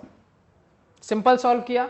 अब देखो आगे, अब मान लो मैं ये 2 वाला नहीं देखता हूं, ये थोड़ा 3 वाला देखता हूं, तो 3 वाला देखूंगा तो क्या होगा, n+4 c3, इसकी वैल्यू मुझे बतानी है। देखो मैंने ये देख लिया, ये देख लिया, इसको भी छोड़ दिया, अभी ये देख रहे हैं, क्योंकि सेम टाइप से चीजें हो रही है तो उसको सॉल्व नहीं करेंगे, क्योंकि जो दिखाना चाह रहा हूं उसके लिए ये देखना जरूरी है। मान लो इसको सॉल्व करना रहता, क्या लिखते, अगेन अपर सफिक्स का factorial divided by lower suffix का factorial into upper minus lower, तो n+4 माइनस 3, यानी कितना आ गया, न्यूमरेटर में n+4, डिनोमिनेटर में फैक्टोरियल 3 इंटू n+1, तो इसको सॉल्व करेंगे तो n+4 into n+3 into n+2, अब देखो इंटू n+1 का फैक्टोरियल आ जाएगा, n+1 का फैक्टोरियल n+1 के फैक्टोरियल से कट जाएगा, डिनोमिनेटर में n+ सिर्फ 3 का फैक्टोरियल बचेगा। समझ में आया ये स्टेप कैसे जंप किया मैंने, इसको सॉल्व किया तो अगला टर्म आ जाएगा n+1 का फैक्टोरियल, तो n+1 के फैक्टोरियल से n+1 का फैक्टोरियल कट जाएगा और आपके पास डिनोमिनेटर में 3 बचेगा, ये आंसर है। मान लो एक और क्वेश्चन लिखते हैं, n-1 c4, मान लो इसको सॉल्व करना है, इसको सॉल्व करके देखो, देखो क्या हो रहा है, तो n-1 c4 है, या फिर सिंपल मैं कह लूं आप तो nc4 ले लो, n-1 तो छोड़ो आप nc4 ले लो, इसी को सॉल्व करना है। क्या लिखेंगे, factorial n divided by factorial 4 into factorial n-4, यही लिखेंगे। तो यहां से इसका आंसर कितना आएगा, इसको क्या करेंगे, n-4 में कन्वर्ट करेंगे, तो लिखेंगे n into n-1 into n-2 into n-3 into n-4 का फैक्टोरियल आएगा, जो नीचे के n-4 के फैक्टोरियल से कट जाएगा, तो डिनोमिनेटर में आपके पास क्या बचा, फैक्टोरियल 4 बचा। अब यहां से आपको कुछ दिखना चाहिए, बहुत इंपॉर्टेंट रिजल्ट, अगर किसी को कुछ नोट करना है तो नोट कर लो पहले। अब देखो यहां से क्या दिखना चाहिए, जो कह रहा हूं बहुत आराम से और ध्यान से सुनते जाना। तो अगर मैं डायरेक्टली इतना सॉल्व ना करूं तो मुझे एक चीज दिख रही है, क्या दिख रहा है कि सर देखो हर आंसर में क्या हो रहा है, बहुत ध्यान से देखना। जब nc2 की वैल्यू निकाल रहे हैं तो इसका आंसर कितना आ रहा है, n, जो ऊपर n था अपर सफिक्स, फिर अपर सफिक्स में एक कम हो गए डिवाइडेड बाय फैक्टोरियल 2। तो देखो यहां से एक जनरल रिजल्ट में निकाल रहा हूं, अब उस जनरल रिजल्ट पे मैं चीजों पुट करने की कोशिश कर रहा हूं। ध्यान से देखो क्या जनरल रिजल्ट है। मेरा जनरल रिजल्ट कहता है कि कभी भी आपको एनसीआर की वैल्यू निकालनी हो, कोई भी एनसीआर हो, NC3 NC4 NC5 कुछ भी हो, तो आप तो कुछ मत करो, नीचे देख लो क्या है, नीचे 2 है, तो न्यूमरेटर में 2 टर्म्स आएंगे, 2 फैक्टर्स आएंगे, न्यूमरेटर में 2 टर्म्स आएंगे। और वो टर्म्स किस तरीके से होंगे, तो पहला टर्म तो यही जो ऊपर वाला है वो हो जाएगा, और 2 आ रहा है ना, तो सेकेंड टर्म क्या होगा, उसमें 1 घटा दो, डिवाइडेड बाई जो आपका डिनोमिनेटर में होता है उसका फैक्टोरियल। इसी चीज को आगे देखो फिर से, n+2c2 है, क्या सिखाया मैंने, यहां 2 है मतलब न्यूमरेटर में 3 टर्म आएंगे मल्टीप्लाई में। अब वो टर्म क्या क्या होंगे, तो पहला टर्म तो ये एज इट इज n+2, अगला टर्म इसमें एक कम होगा n+2 में, तो n+1 बचाएगा, n+1 बचेगा, तो 2 है नीचे, 2 ही टर्म आएंगे, n+1 डिवाइडेड बाई जो नीचे वाला टर्म होता है उसका फैक्टोरियल। फिर से आगे देखो 3 वाले में देखो, अब तो क्या हुआ, कह रहा है कि आपको क्या करना है, यहां पे नीचे 3 है मतलब न्यूमरेटर में 3 टर्म आएंगे प्रोडक्ट में। क्या क्या टर्म होंगे, तो आपका जो अपर सफिक्स था n+4 था, तो आपको n+4 से शुरू करना है, तो n+4 इंटू एक कम करेंगे n+3 आ जाएगा, इंटू फिर से एक कम करेंगे n+2 आ जाएगा, तो 3 टर्म लिखने थे, 3 टर्म लिख दिए, डिवाइडेड बाय जो नीचे वाला नंबर होता है उसका फैक्टोरियल। फिर से देखो 4 के लिए अगेन NC4 निकालना था, क्या करेंगे, जो पैटर्न सिखाया है कि नीचे 4 है लोअर सफिक्स, यानी कि न्यूमरेटर में 4 प्रोडक्ट्स आएंगे, क्या क्या होंगे, तो n से शुरू होगा क्योंकि अपर सफिक्स n है, तो n इंटू n में एक कम हुआ n-1, फिर से एक कम हुआ n-2, फिर से एक कम हुआ n-3। कब तक कम होते हैं, जब तक मुझे जितने टर्म्स चाहिए, मुझे 4 टर्म्स चाहिए, 4 टर्म्स मिल गए, डिवाइडेड बाई जो नीचे वाला नंबर होता है उसका फैक्टोरियल। अब अगर आपको ये पैटर्न समझ में आ गया है तो आप बहुत आसानी से किसी भी नंबर का फैक्टोरियल बता सकते हो। देखो कैसे बता सकते हो, पूरी फैक्टोरियल आपको सॉल्व करने की जरूरत नहीं पड़ी, टाइम बचा आपका। जैसे आपको कहा गया कि आप तो मुझे किसकी वैल्यू निकाल के दिखाओ, मान लो NC6 की वैल्यू निकाल के दिखाओ, तो देखो NC6 की डायरेक्टली वैल्यू लिख दूंगा। कैसे लिखूंगा, तो सर नीचे क्या है 6 है, ठीक है, ऊपर n कुछ भी हो फर्क नहीं पड़ता, नीचे क्या है सर 6 है। तो इतना तो पक्का है कि ऊपर 6 नंबर्स होंगे मल्टीप्लाई में, और डिवाइडेड बाय डिनोमिनेटर में 6 का फैक्टोरियल होगा। अब वो 6 नंबर क्या क्या होंगे, तो आप n से शुरू करो, एक एक करके घटते जाओ जब तक कि 6 प्रोडक्ट्स ना आ जाए। यानी कि पहला n, दूसरा 1 घट n-1, तीसरा n-2, चौथा n-3, पांचवा n-4, छठा n-5। यही इसका फाइनल आंसर होगा। स्ट्रेट सीधे आंसर आया, सीधे इसका डायरेक्टली आंसर ये निकल के आया। और ऐसे याद रखना बहुत यूजफुल है क्योंकि हमें कई बार हेल्प मिलती है। मान लो आपको निकालना है 7C4, देखो कैसे निकालेंगे, सिंपल कुछ नहीं करेंगे सर, क्या सिखाया, डिनोमिनेटर में तो फैक्टोरियल 4 होगा, न्यूमरेटर में आपके पास कुछ नहीं करो सर, 4 टर्म होने चाहिए, तो 7 इंटू 1 कम 6 इंटू 1 कम 5 इंटू 1 कम 4, यही आपका आंसर होगा। तो इसको सॉल्व करना ज्यादा आसान है, बशर्ते इसको पूरा खोलते, फैक्टोरियल लिखते, काटते पीटते, फिर यहां पहुंचते। इसको सॉल्व करना ज्यादा आसान है। और ये जो मैंने आपको रिजल्ट बताया बहुत इंपॉर्टेंट रिजल्ट है, क्योंकि इससे तो आप आंसर अपना चेक कर ही सकते हो जल्दी से जल्दी, उसके अलावा कंपटीशन में आप यही तरीका इस्तेमाल करोगे। हां, एग्जाम में अगर तुमको वैल्यू निकालने आएगी तो तुमको प्रॉपरली आपको पूरा फैक्टोरियल बना के, लिख के, काट पीट के ये शो करना पड़ेगा। एग्जाम में डायरेक्टली ऐसे आप आंसर नहीं बता सकते, वहां पे शो करना पड़ेगा चीजों को। ये चीज समझ में आ रही है, क्योंकि इससे फायदा होता है ना, अब आसानी से सॉल्व होगा। अब जैसे इसी को सॉल्व करना था, अब देखो ये कितनी आसानी से सॉल्व होगा। इसको अब मैं सीधे लिख दूंगा 7 into 6 into 5 into 4 divided by 4 का फैक्टोरियल है, यानी 4 इंटू 3 इंटू 2 इंटू 1 का कोई मतलब है नहीं।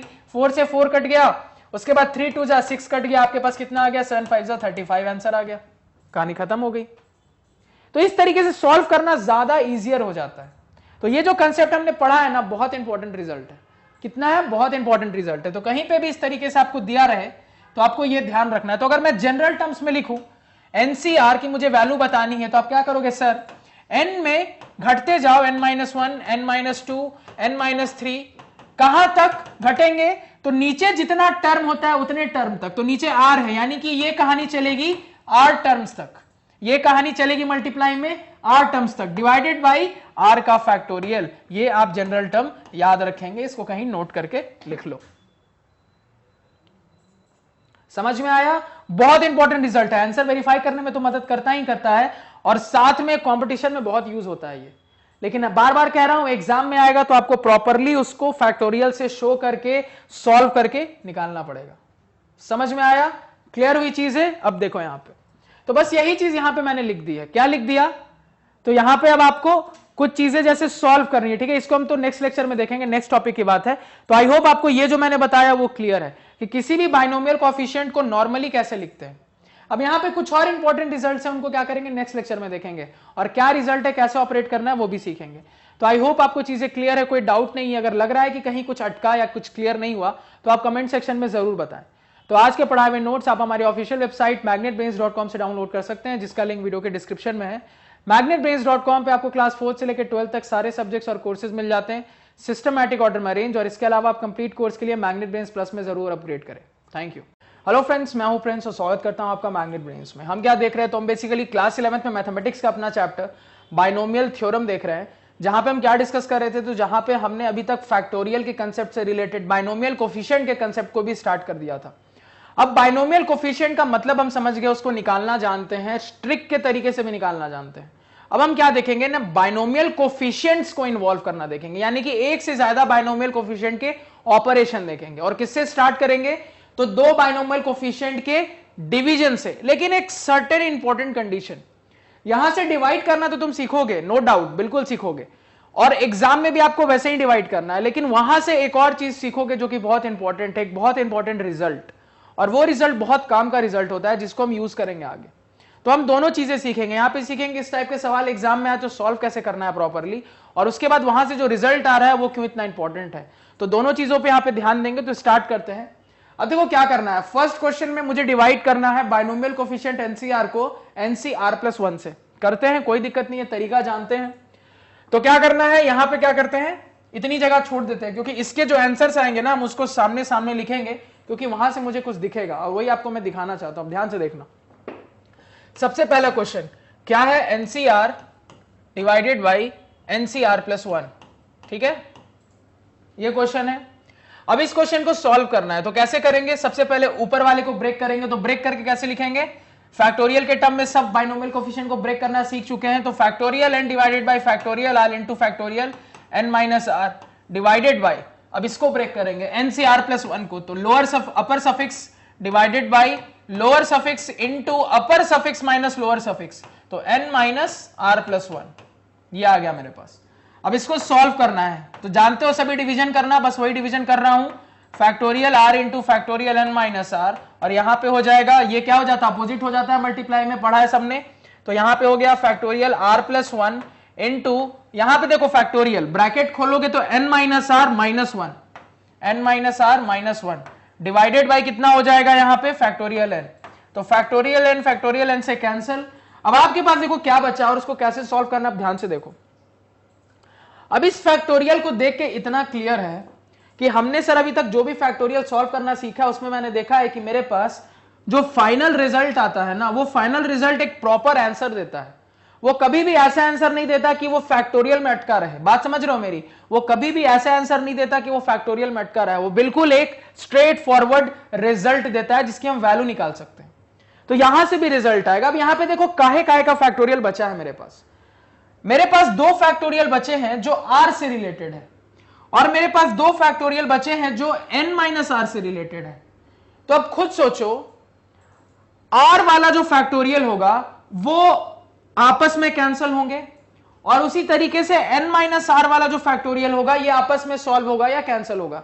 क्या कभी भी ऐसा होगा कि r का फैक्टोरियल n माइनस आर के फैक्टोरियल से तुम सॉल्व कर पाओ? नहीं कर पाओगे, क्योंकि जब तुम इसको ब्रेक करके लिखोगे तो कभी भी उसमें n का टर्म आएगा ही नहीं। क्या r के फैक्टोरियल में कभी n का टर्म पहुंच पाएगा? नहीं पहुंच पाएगा।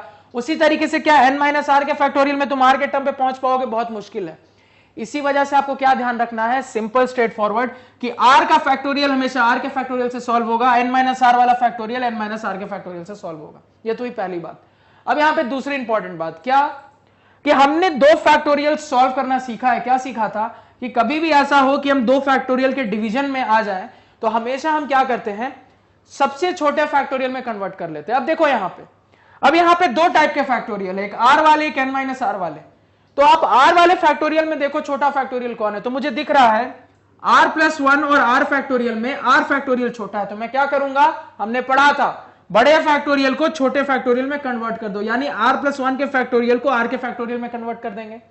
तो वहां से क्या होगा, r वाला फैक्टोरियल आपस में कैंसिल होकर गायब हो जाएगा, जैसा कि हमने देखा था, डिस्कस किया अभी जस्ट। उसके बाद अगेन यही वाली कहानी n माइनस आर में चेक करेंगे, तो हम देखेंगे n माइनस आर ज्यादा छोटा है कि n माइनस आर माइनस 1 ज्यादा छोटा है। तो हम देख रहे हैं n माइनस आर माइनस 1 ज्यादा छोटा है, क्योंकि देख रहे हो n माइनस आर में एक घटा दोगे तब ये मिलेगा।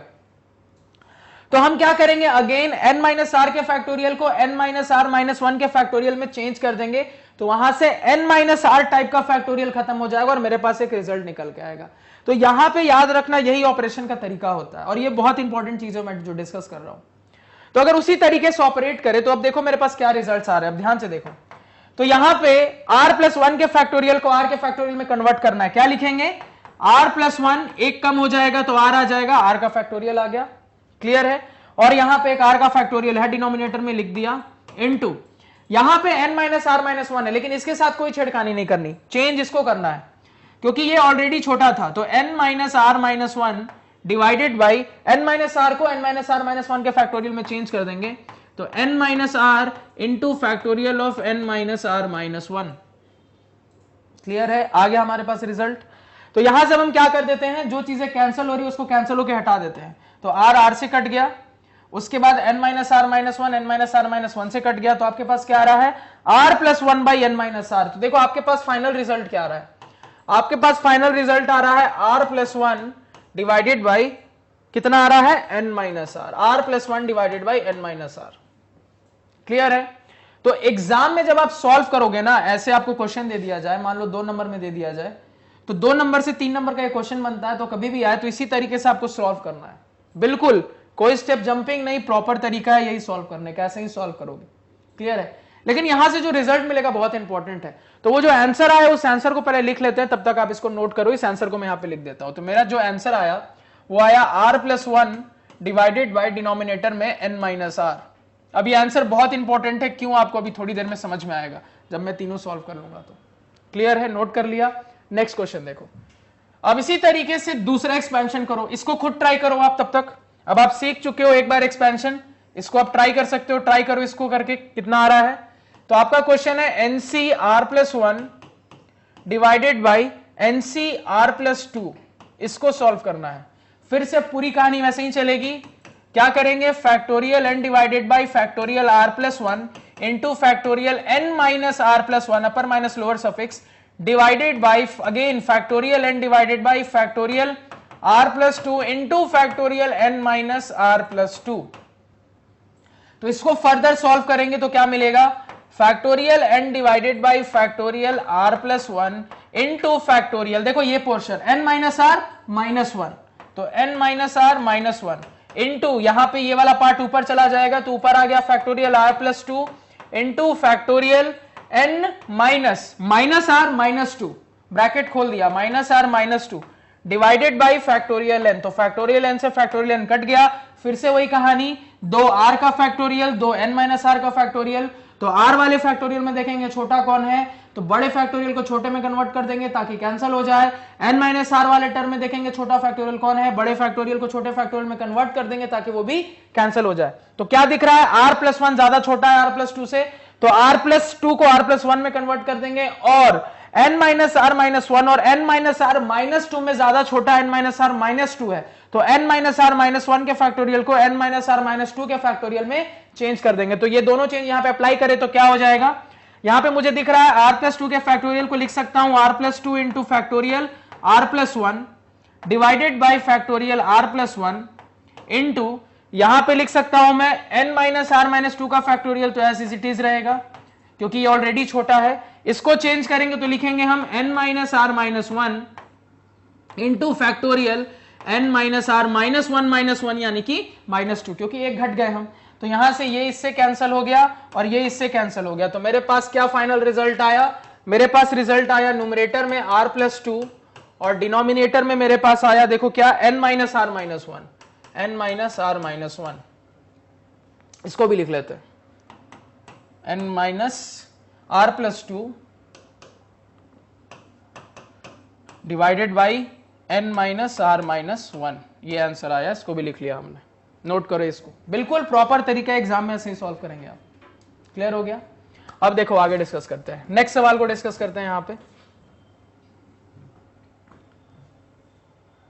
देखो नेक्स्ट सवाल में क्या कहा जा रहा है, अगेन इसी टाइप का एक और सवाल है, n+2 c r+2। अब ये वाला क्वेश्चन वीडियो पॉज करके आप खुद भी ट्राई करें, क्योंकि साथ साथ प्रैक्टिस होगी तो साथ साथ सीखेंगे और चीजें क्या होंगी, दिमाग में फिट हो जाएंगी, बार बार रिवाइज करने की जरूरत नहीं पड़ेगी। अब देखो यहां पे अगेन इस पोर्शन को सॉल्व करना है, फिर से वही method, factorial n divided by factorial n+2 है ना, factorial n+2 divided by factorial r+2 into factorial upper minus lower, यानी n+2 माइनस r+2। क्लियर है ये सभी को? Divided by, whole divided by क्या करोगे यहां पे, factorial n+2 divided by factorial r+3 into factorial n+2 minus r+3।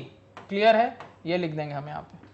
अब इसको फिर से फाइनली सॉल्व करेंगे तो देखो क्या आ जाएगा मेरे पास, फैक्टोरियल n+2 डिवाइडेड बाई यहां पे आ रहा है फैक्टोरियल r+2 इंटू यहां पे कितना आ रहा है देखो, फैक्टोरियल n+2 माइनस r-2, तो +2 -2 कट जाएगा, आपके पास आ जाएगा n-r इंटू क्या हो जाएगा, अब देखो अगेन ये ऊपर चला जाएगा तो यहां से क्या लिख देंगे, फैक्टोरियल r+3 इंटू फैक्टोरियल, यहां से देखो n+2 माइनस r+3, तो -r-3 कितना हो गया, n-r-1, n-r-1 यहां से आ जाएगा। इसको सॉल्व करो, देख लो ब्रैकेट खोल के, +2 -3 -1 बन जाएगा और यहां से n-r आ गया, डिवाइडेड बाई क्या है फैक्टोरियल n+2 है डिनोमिनेटर में। तो क्या दिखा, ये इससे कैंसिल, फिर से वही कहानी, r में 2 फैक्टोरियल, n माइनस r में 2 फैक्टोरियल, कौन छोटा कौन बड़ा, तो r वाले में ये छोटा, n माइनस r वाले में ये छोटा, बस सॉल्व कर दो।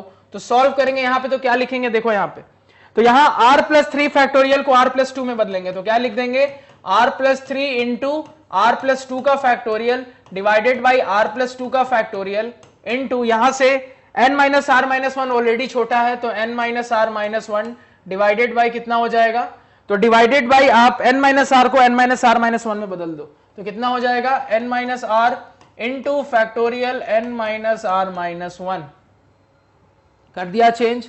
तो यहां से ये इससे कैंसिल हो गया, ये इससे कैंसिल हो गया, तो आपके पास क्या रिजल्ट निकल के आया, r plus 3 divided by n minus r निकल के आया, आपके पास रिजल्ट कितना आया, r plus 3 divided by n minus r। इसको भी लिख लेते हैं,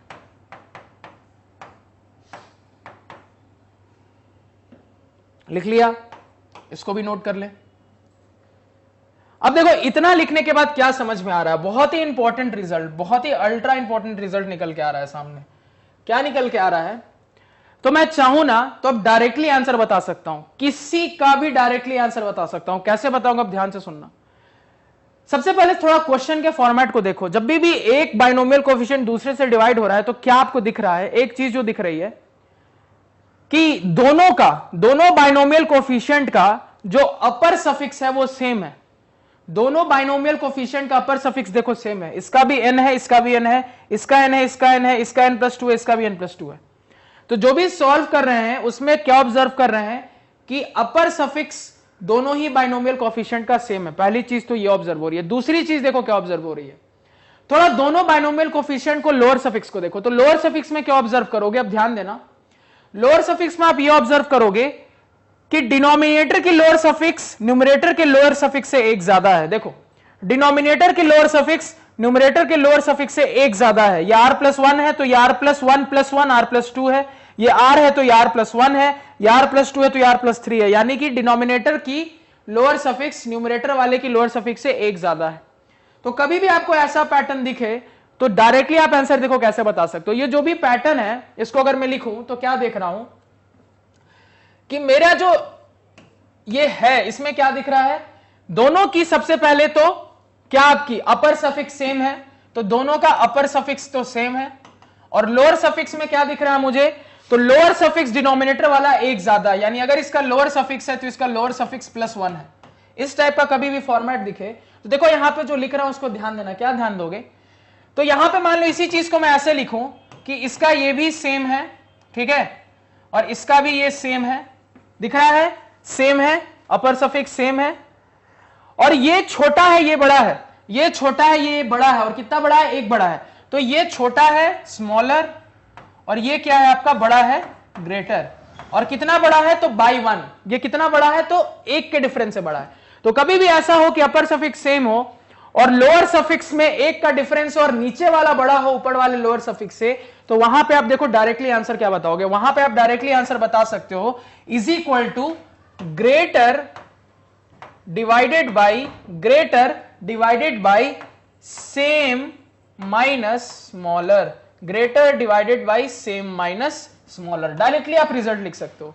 कभी भी ऐसा हो दो बाइनोमियल कोएफिशिएंट का डिवीजन हो और आपके दोनों बाइनोमियल कोएफिशिएंट का अपर सफिक्स सेम हो और डिनोमिनेटर वाले बाइनोमियल कोएफिशिएंट का लोअर सफिक्स न्यूमरेटर वाले बाइनोमियल कोएफिशिएंट के लोअर सफिक्स से एक ज्यादा हो, तो डायरेक्टली रिजल्ट आप क्या बोल सकते हो कि जो ग्रेटर वाला लोअर सफिक्स होता है, जो ग्रेटर वाला लोअर सफिक्स होता है उसको लिख लो, डिवाइड कर दो किससे, जो सेम वाला अपर सफिक्स है उसमें से घटा दो किसको, स्मॉलर वाले आप किसको, लोअर सफिक्स को। आप चाहो तो इस चीज को वेरीफाई कर लो। कैसे वेरीफाई करो, देखो हर एक सवाल में वेरीफाई करते हैं। पहला सवाल था NCR divided by NCR plus 1। अब यहां पे देखो मैंने क्या बोला, सेम क्या है, n है, सेम का काम कौन कर रहा है, यहां n है। अगर मैं आपसे पूछूं स्मॉलर कौन है तो आप क्या बोलोगे, स्मॉलर r है। ग्रेटर कौन है तो क्या बोलोगे, ग्रेटर r प्लस 1 है। तो क्या फॉर्मूला बताया मैंने, greater divided by same minus smaller. Same कौन है, n है, माइनस स्मॉलर कौन है, r है। चेक करो आंसर मिल रहा है, r plus 1 divided by n minus r plus 1 divided by n minus r दिख रहा है आपको। दूसरा चाहो तो चेक कर लो, मान लो दूसरा चेक करना चाहो, दूसरा चेक करते हैं। ये वाला चेक करो, देखो क्या है question, NCr+1 divided by NCr+2, NCr+2, इसको अगेन करना है। क्या दिख रहा है, क्या बोला मैंने, ग्रेटर, ग्रेटर कौन है, r+2 ग्रेटर है, डिवाइडेड बाई सेम, सेम कौन है, n है सेम, माइनस स्मॉलर, स्मॉलर कौन है, r+1 है, तो r+1 स्मॉलर है, यही है। सॉल्व करो, कितना आ रहा है, r+2 divided by n minus r-1, दिख रहा है, ब्रैकेट खोल दिया मैंने, चेक करो यहां पे, r+2 divided by n minus r-1।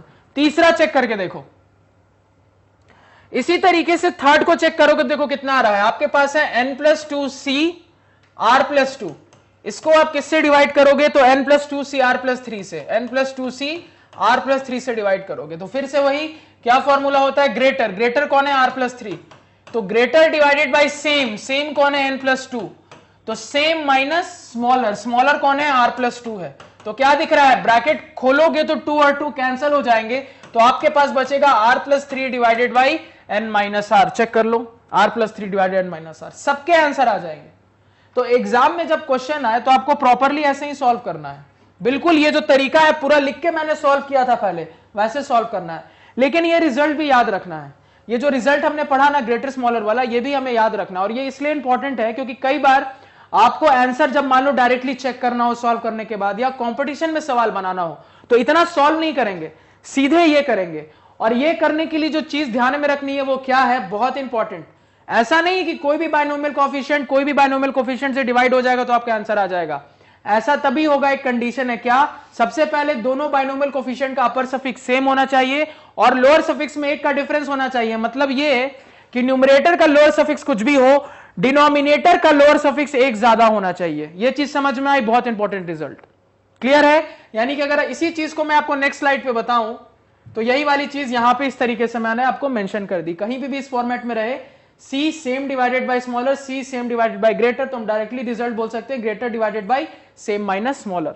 तो उसी तरीके से आप चाहो तो देखो इसको सॉल्व कर सकते हो, ठीक है, उसी तरीके से ये सॉल्व होगा क्या, नहीं होगा, इसको हम नेक्स्ट क्लास में देखेंगे। यहां क्या दिख रहा है आपको, डिनोमिनेटर वाले का अपर सफिक्स देखो दोनों का सेम है, अपर सफिक्स क्या है, दोनों का सेम है, लेकिन लोअर सफिक्स डिनोमिनेटर का ज्यादा है, कितना ज्यादा है, एक ज्यादा, डिनोमिनेटर का लोअर सफिक्स एक कम है, सॉरी क्या है, एक कम है, इसको हम क्या करेंगे नेक्स्ट लेक्चर में डिस्कस करेंगे। तो आई होप अभी ये जो हमने पढ़ा वो आपको क्लियर, अगर लग रहा है कहीं कुछ क्लियर नहीं हुआ है तो आप कमेंट सेक्शन में जरूर बताएं। तो आज के पढ़ाए हुए नोट्स आप हमारी ऑफिशियल वेबसाइट magnetbrains.com से डाउनलोड कर सकते हैं, जिसका लिंक वीडियो के डिस्क्रिप्शन में है। magnetbrains.com पे आपको क्लास 4 से लेकर 12 तक सारे सब्जेक्ट्स और कोर्सेज मिल जाते हैं, सिस्टमैटिक ऑर्डर में अरेंज्ड, और इसके अलावा आप कंप्लीट कोर्स के लिए मैग्नेट प्लस में जरूर अपग्रेड करें। Thank you. हेलो फ्रेंड्स, मैं हूं प्रिंस और स्वागत करता हूं आपका मैग्नेट ब्रेन्स में। हम क्या देख रहे हैं, तो हम बेसिकली क्लास 11th में मैथमेटिक्स का अपना चैप्टर बाइनोमियल थ्योरम देख रहे हैं, जहां पे बाइनोमियल कोफिशिएंट के कुछ रिजल्ट्स हम डिस्कस कर रहे थे। तो लास्ट क्लास में हमने एक बहुत ही इंपॉर्टेंट रिजल्ट डिस्कस किया, जहां पे मैंने आपको क्या बताया कि अगर एक बाइनोमियल कोफिशिएंट को दूसरे से डिवाइड करें विद सर्टेन कंडीशंस, क्या क्या कंडीशंस थी, कि अपर सफिक्स सेम रहे और लोअर सफिक्स क्या हो, एक ज्यादा हो, किसका ज्यादा हो, तो डिनोमिनेटर वाले का ज्यादा हो।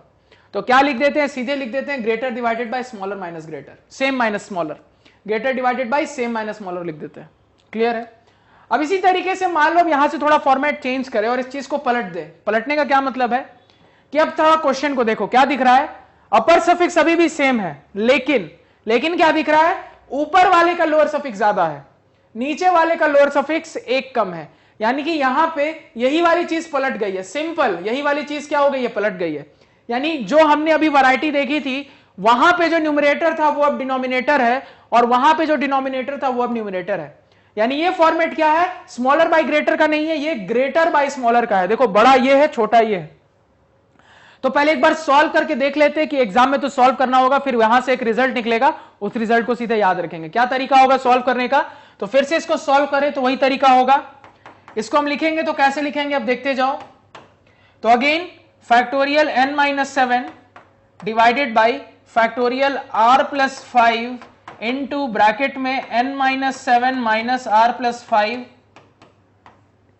क्लियर है ये, होल डिवाइडेड बाई यहां पे factorial n-7 divided by denominator में कितना हो गया r+4 इनटू फैक्टोरियल यहां पे जगह नहीं है, इसको थोड़ा और ऊपर कर देते हैं, यहां से ही लिखते हैं। तो factorial n-7 divided by factorial r plus 5 into factorial n minus 7 minus r plus 5 divided by factorial n minus 7 divided by factorial r plus 4 into factorial n minus 7 minus r plus 4। Clear है? इसी को अब solve करना है। Solve करते हैं, क्या लिख देंगे? तो यहां पे सॉल्व करेंगे तो फिर से यहां पे n माइनस 7 हो जाएगा डिवाइडेड बाई, ये यहां पे फिर से नहीं आएगा, अब इस तरफ चले जाते हैं। तो इसको सॉल्व करेंगे, देखो मेरे पास कितना आ रहा है, यहां पे आ रहा है factorial n minus 7 divided by factorial r plus 5 into, ये देखो कितना हो जाएगा n माइनस r, यहां से माइनस 7 मिलेगा, यहां से माइनस 5, 7 माइनस 5 कितना हो गया, माइनस 7 माइनस 5 माइनस 12, तो n माइनस r माइनस 12, तो यहां पे हो गया n minus r minus 12 divided by फिर से factorial n minus 7 divided by factorial r plus 4 into factorial कितना हो गया, again n minus r minus 7 minus 4 minus 11, तो n माइनस r माइनस 11 हो गया। इसको सॉल्व करोगे तो कितना आ रहा है, ऊपर आ रहा है n माइनस 7, डिनोमिनेटर में देखो कितना आ रहा है, यहां पे आ रहा है r प्लस 5 इंटू यहां पे कितना आ रहा है n माइनस r माइनस 12, यहां पे फिर से कितना आ गया, न्यूमरेटर में r plus 4 into factorial n minus r minus 11 divided by यहां पे n माइनस 7 का फैक्टोरियल, तो n माइनस 7 से कट गया, अगेन वही कंडीशन, r वाले दो फैक्टोरियल n माइनस r वाले दो फैक्टोरियल, देखेंगे छोटा कौन है तो दिख रहा है यहां पे r प्लस 4 छोटा है, और n माइनस r माइनस 11 और माइनस 12 में कौन ज्यादा छोटा है, तो माइनस 12 ज्यादा छोटा है, बड़ा कौन है माइनस 11, तो क्या करते हैं हम, बड़े वाले को छोटे वाले फैक्टोरियल में कन्वर्ट कर देते, तो कन्वर्ट करेंगे तो क्या लिखेंगे, यहाँ पे r प्लस 4 को r प्लस 5 को कन्वर्ट कर देंगे, r प्लस 4 के फैक्टोरियल में बड़े वाले को छोटे में कन्वर्ट करते हैं, तो ऊपर तो आपका हो गया r प्लस 4, डिनोमिनेटर कितना हो गया r plus 5 into r plus 5 minus 1 का फैक्टोरियल, यानी कि r प्लस 4 का फैक्टोरियल, एक कम हो जाता है। आगे देखो इन दोनों में छोटा कौन है, तो दिख रहा है मुझे माइनस 12 ज्यादा छोटा है, तो बड़े वाले को छोटे वाले में कन्वर्ट करेंगे, तो n minus r minus 11 into factorial of n minus r minus 11 minus 1 यानी कि माइनस 12 डिवाइडेड बाय डिनोमिनेटर में आपका आ रहा है n माइनस r माइनस 12, तो इससे ये कैंसल, इससे ये कैंसल, तो आपके पास आ गया n minus r minus 11 divided by यहां पे r प्लस 5, ये रिजल्ट आ गया। नोट करें इसको।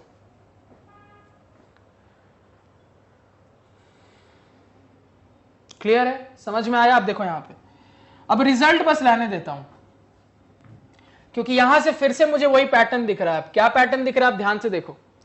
अगर फिर से इसी पैटर्न में मैं सवाल को सॉल्व करने की कोशिश करूं तो देखो अब मेरे पास क्या कंडीशन है, मेरे पास जो कंडीशन मिल रही है वो कुछ ये है कि c डिवाइडेड बाई c, यहां पे सेम, यहां पे सेम, लेकिन अब मेरे पास क्या है, ऊपर वाला ग्रेटर है और नीचे वाला स्मॉलर है, ऊपर वाला ग्रेटर है नीचे वाला स्मॉलर है, वहां पे ऊपर वाला स्मॉलर था नीचे वाला ग्रेटर था, तो बस ये वाली चीज पलट गई यहां पे, तो रिजल्ट भी क्या हो जाएगा, पलट जाएगा।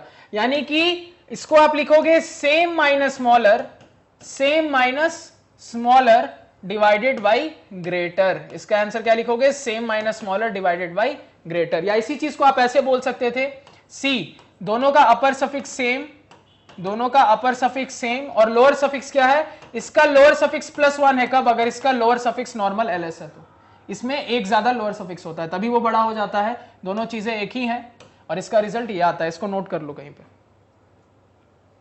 अब देखो इसी रिजल्ट को डायरेक्टली यहां पे चाहे तो अप्लाई कर सकते हैं। क्या फॉर्मूला है, तो ग्रेटर, डिनोमिनेटर में ग्रेटर रखो, तो ग्रेटर क्या दिख रहा है यहां पे, r प्लस 5, डिनोमिनेटर में r प्लस 5, न्यूमरेटर में सेम माइनस स्मॉलर, सेम क्या है n minus 7 minus smaller, smaller देखो क्या है, r प्लस 4 है, तो r प्लस 4 है स्मॉलर, तो कितना आ जाएगा, देखो सॉल्व करूंगा तो n minus r minus 7 minus 4 minus 11 हो जाएगा divided by r plus 5, same answer.